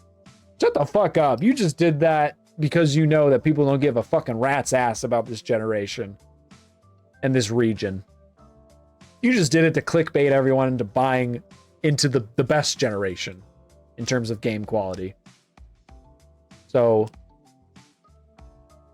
literally no reason to say it takes place in Unova or to place it in Unova. You could have placed it anywhere and it would have the exact same weight.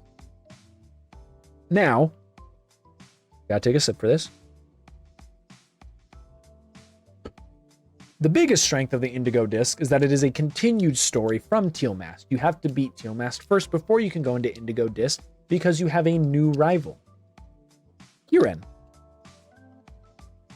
Kiren is very well done, I think. He is hilariously, at least I made him hilariously sad and nerdy when I played it on stream because I gave him a funny voice when you meet him in Teal Mast. But then in towards the end of Teal Mast, he kind of gets like school shooter vibes. He's like, don't come to school tomorrow. But then like he actually just becomes cool and a good trainer in Indigo Disc. And he's all propped up and everything. And everyone is setting you up like, oh man, Kiren kind of runs the school. Someone needs to knock him down. And you do get that validation of like, I cannot wait to fucking knock you on your ass. Like you're just waiting for it. And when you get it and when you shock his whole world and it's just like, what? I still couldn't beat you. It was a great story moment. It was satisfying. The problem is the resolution is kind of awkward because out of nowhere, all of a sudden it's like, oh shoot, we need a legendary to make you buy this DLC. We're gonna go to the bottom of Area 0 and bring 2 of your random friends. Like what? The Ogre Pond is an integral part to the story. Ogre Pond is more important to the story of Teal Mast of Indigo Disc than the dumb little turtle thing whose name I can't even remember, who's supposed to be the actual mythic legendary for Indigo Disc. Like, Ogre Pond starts the whole conflict, essentially, that drives Indigo Disc. And then at the very end of Indigo Disc, they just shove in the legendary. Yes, there's the fun point where Kiren tries to catch it because he thinks that it'll give him the upper hand, and it doesn't work out for him. And so that's when we end up in the battle, and him teaming up with us and getting over himself and being himself and shedding a few tears. That is heartfelt and that's good. But it's just, I don't know. It just feels like it wasn't. It's like we got to the correct like resolution, the correct answer. We just did it in like the place where it doesn't feel right. Like something. Imagine if instead something happened where like the legendary Pokemon was like somehow a part of the school, being able to be out in the water and power itself and function the way it does as a biome. And then something was off with it where the school was in danger and you had to go and confront that Pokemon then and there. So he gets over himself to help you, the school, everyone. It'd be more thematic, but instead it's like we went and just jumped down a hole in Area 0 and now we're having this here. Why did we have to come to Area 0 for this? Why does any of this have to take place in Area 0? Like it just doesn't fit for me. So story-wise, I feel like Indigo Disc is just a little bit weaker than Teal Mask because it just has to shove in that legendary at the end. And it kind of works, but not really, because why are we here? Why? That's the whole problem with Indigo Disc, is we visit 2 locations in Indigo Disc, and in both of them I just asked myself, why are we here? Why are we in Unova? Well, because the company wanted to clickbait the name to get you to buy the DLC. Why are we down here in Area 0? Because we made this Pokemon that looks really cool. Well, it looked really cool in the books before it actually came out. It was just a little cute turtle. We made it look sick and badass and crazy and shit, but now it's just a cute little baby turtle. We had nowhere to put it in Unova, so we just shoved it down in a hole for you to go and meet in like 30 minutes of gameplay and catch.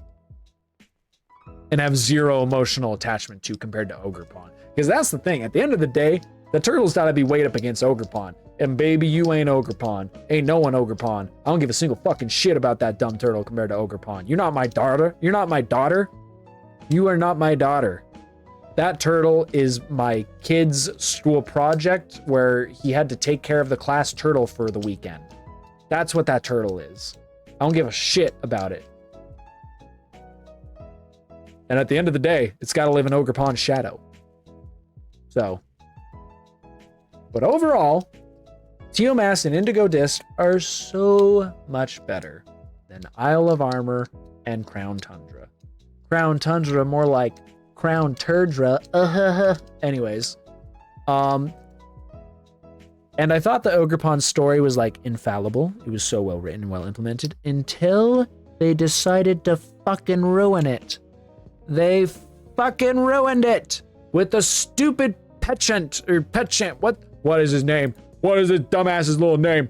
I gotta find him. Where's your name? This little piece of shit. It ruined everything. It ruined everything. Everything that was good. Ah! Remember how I mentioned that there felt like an ingenuine continuity error. Or not continuity error, but just like contextual error in Teal Mask, where it's like, we could go and catch the Pokemon that ruined Ogerpon's life and make them a part of our team and treat them good and make them happy as if nothing happened. Because game mechanic. It's one of those situations where game mechanic overrides story and narrative for a net loss. It ruins the narrative and the feeling. Because in the end, we should put those bitches back in the fucking dirt because 1, they ugly, and 2, they ruined Ogerpon's life, and 3, I don't like them. So for those reasons, it's just story-wise, I shouldn't give a rat's ass about them, but because video game, I get to catch them and make them a part of my team in spite of Ogerpon, which feels wrong. That feeling is amplified with this little piece of shit on the screen. Pecharunt is the source of Ogerpon's life being horrible, because Pecharunt led those 3 to steal from Ogerpon and ended up killing Ogerpon's owner in the process because they got caught stealing. They went to steal. Instead, they murdered.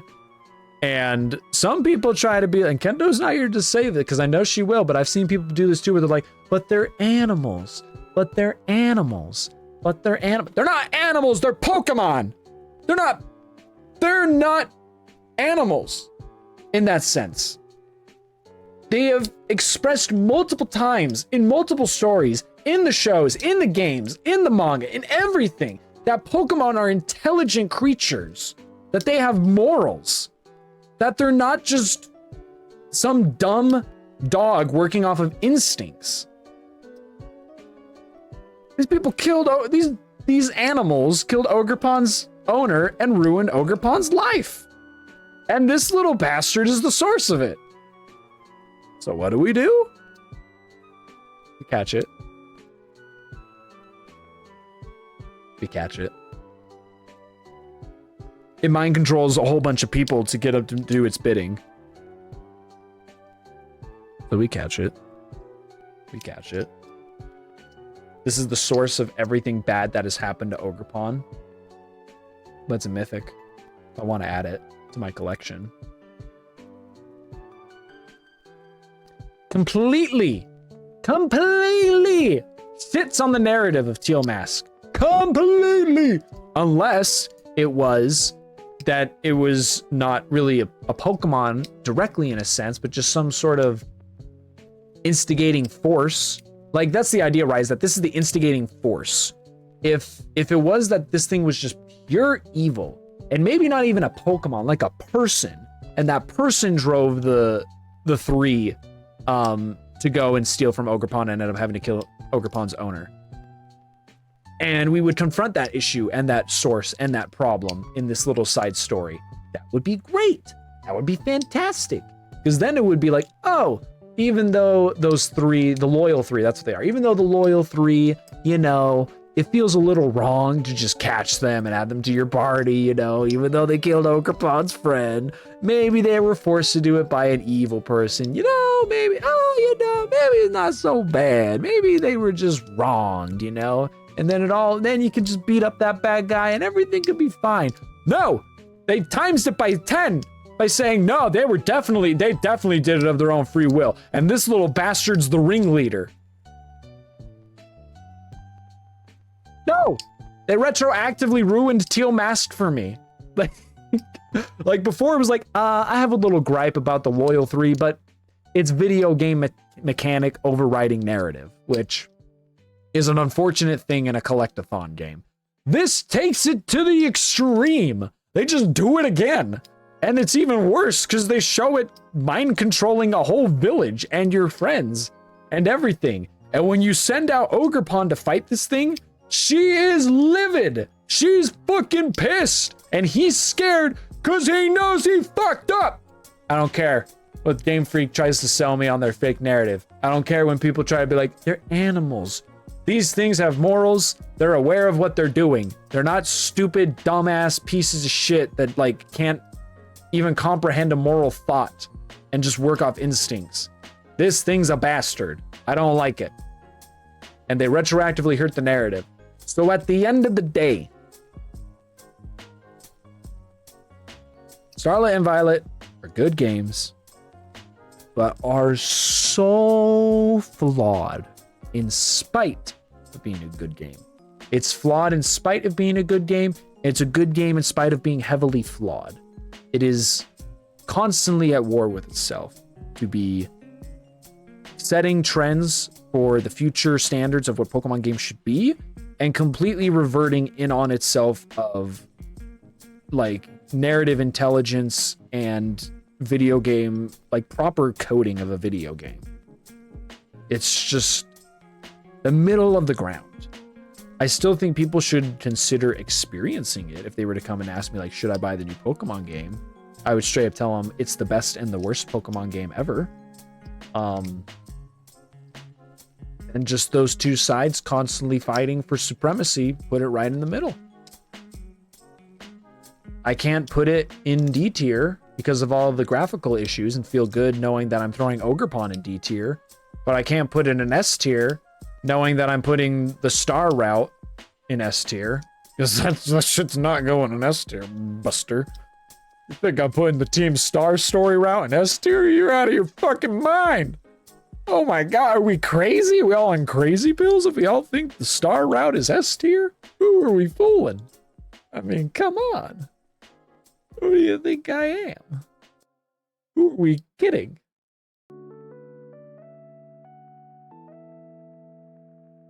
I think I've said enough.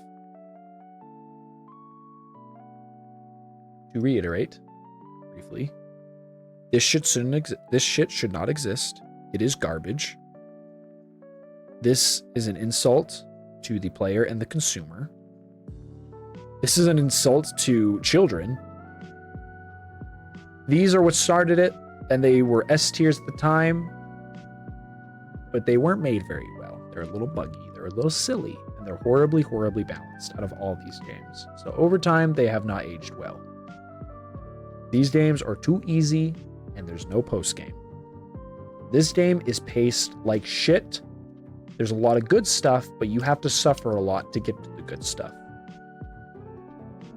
This is just all around pretty good, but it was proven later that it could have been done much, much, much, much, much, much better. We just talked about this one. It's the best and it's the worst. This one does a lot right, But because another one came along and did it better, it's in the middle road. But it's still good. Still good. Most experimental Pokemon game in a good way. There's been a lot of side games, but this one is truly an experiment on the main formula. And it deserves recognition and appreciation for that, despite its flaws and looking ugly as shit. Don't play Sun and Moon, play Ultra Sun, Ultra Moon. If you don't like cutscenes and you whine about them, you don't like RPGs, not my problem. Great Pokemon selection. Get Larvitar on the second island.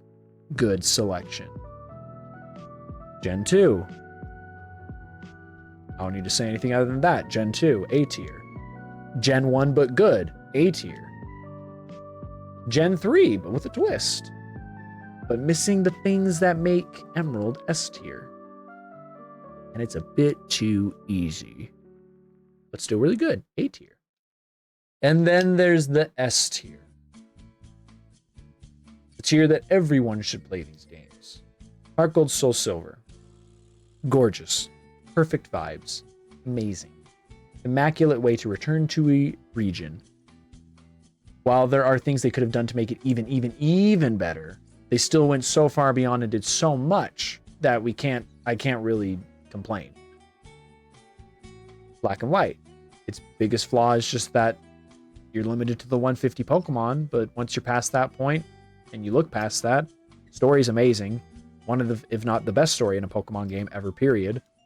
And it's just a fucking good time. And 2D animated sprites were just gorgeous. Just looked phenomenal. Emerald. You have all the perfections of the main playthrough and story of Sapphire and Ruby, but you have some things worked out to make it less stupid with Team Magma and Aqua. You have a better post-game. We had the first ever in-game cutscene. And that better post-game includes what is the best competitive and challenging post-game ever in a Pokemon game, with the first ever battle frontier with the 7 battle facilities that are incredibly challenging and weren't just you walk in and you win. You had to work really fucking hard if you wanted to win at all the facilities in Emerald. Black and White 2 build off the amazing story of Black and White 1, but then they add in a whole bunch of old Pokemon. You can build incredible teams. This is the first game where they really went wild with letting you get access to cool Pokemon early and a lot of different Pokemon throughout the playthrough. So you can build amazing and cool teams by the end, all on top of an amazing story, all on top of a really good fun region to explore or recontextualize based off of what you saw in the first game, and an amazing post-game with one of the best post-game events in the World Championship or World Tournament, whichever the name is, where you can rebattle every single gym leader, and I believe every single Elite Four even. Wow. Fucking great. Amazing. And then Platinum, the gold standard. You play through a game, it's paced well. You catch a lot of cool Pokemon. There's a lot of cool evolutions of old Pokemon that you can get access to throughout the playthrough. You beat the game. You get access to a ton of new legendaries. You get access to a whole nother area that isn't part of an update or a DLC. It's just an island you can go to with towns and a battle frontier and content and a legendary Pokemon and all this stuff to do on the island. You didn't have to pay any extra money. It was just part of the game. Almost like all the DLC for Sword and Shield and Scarlet and Violet should have just been fucking part of the game. But in this case, they're part of the game, and that game cost $40 back then. And it's really good. It's really fucking good. Yeah.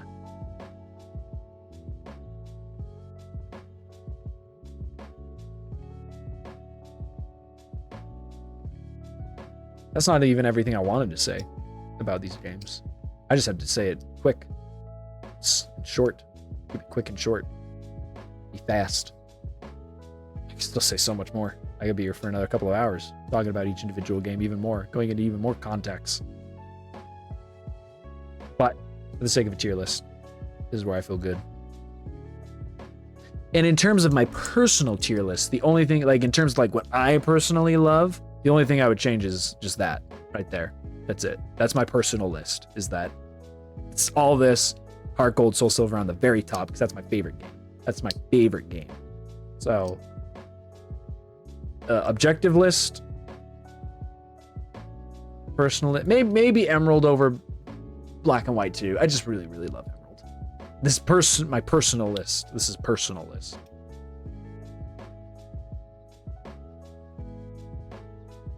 Thank you. All my opinions are good opinions, but we all know this. You know what it is, being an intellectual such as myself. But yeah.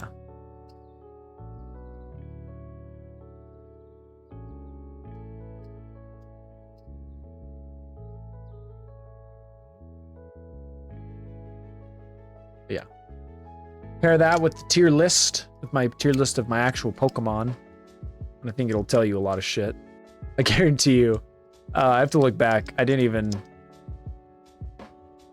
Damn straight. I know how to Glizbo it up. But, I feel like... I saw another way to do the Pokemon tier list. I kind of wish I did it that way. Where it was like... It was tiered out by like rows of 10. So it was like top 10, 20, 30, 40, 50. Like, did it that way. It's like, oh, maybe I should have done it that way. And then maybe that way I could have like looked to see like how many Pokemon were from like... what region, what that, like that. Like the reason Gen 2 is on the top is because so many of my absolute favorite Pokemon are from Gen 2. So many of my absolute favorites are from Emerald and Platinum. Like just absolutely love them. Some of my absolute favorites. And yeah. Because the games were pretty good and they had pretty cool Pokemon in them, so it all worked together. So this is the golden era right here. From the day that Emerald released to the day that Black and White 2 came out was the golden era of Pokemon. The best Pokemon games you could play.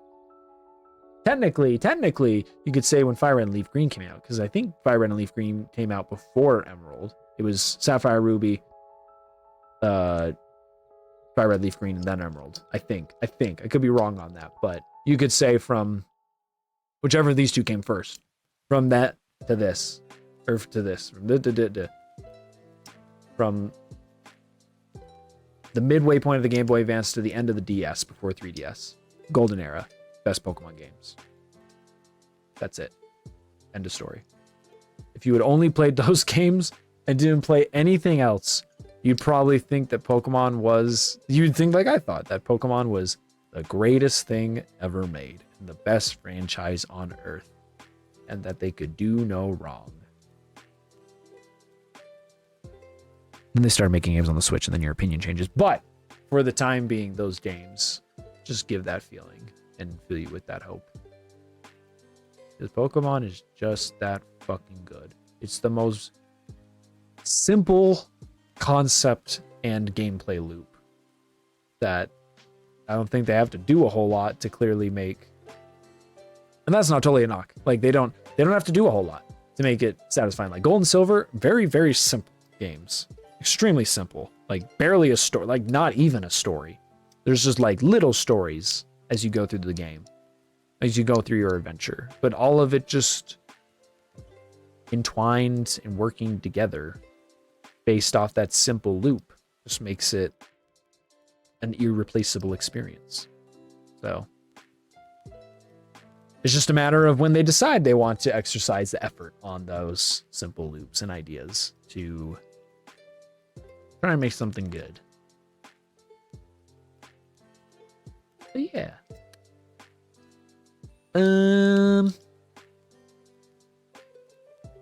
I might stream Sonic tomorrow. If not, I might stream more Coliseum, just because Nintendo kind of got me on the hook for tackling the post game, making my Tyranitar and Metagross badass as shit, and fucking curb stomping the post game. And I could get Ho-Oh just for the lols. But we'll see. Most likely I won't.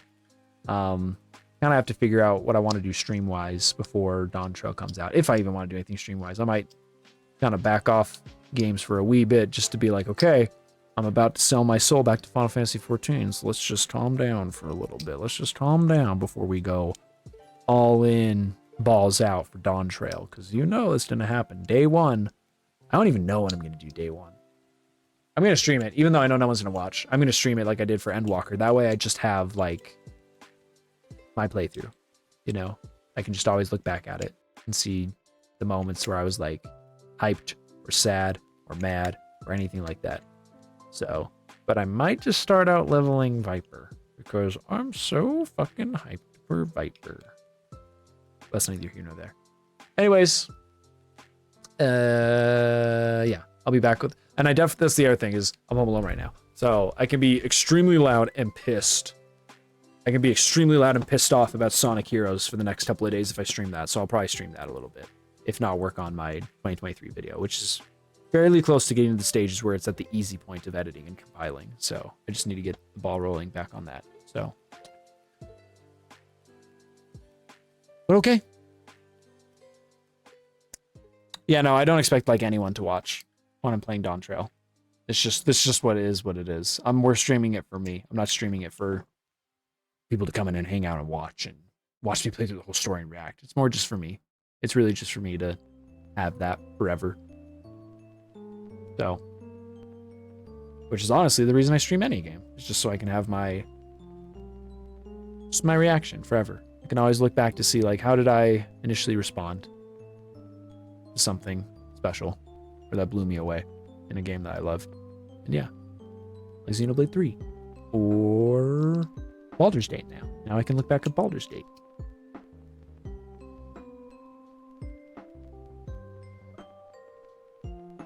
And how mad I got at Sonic game, remembering how bad they are.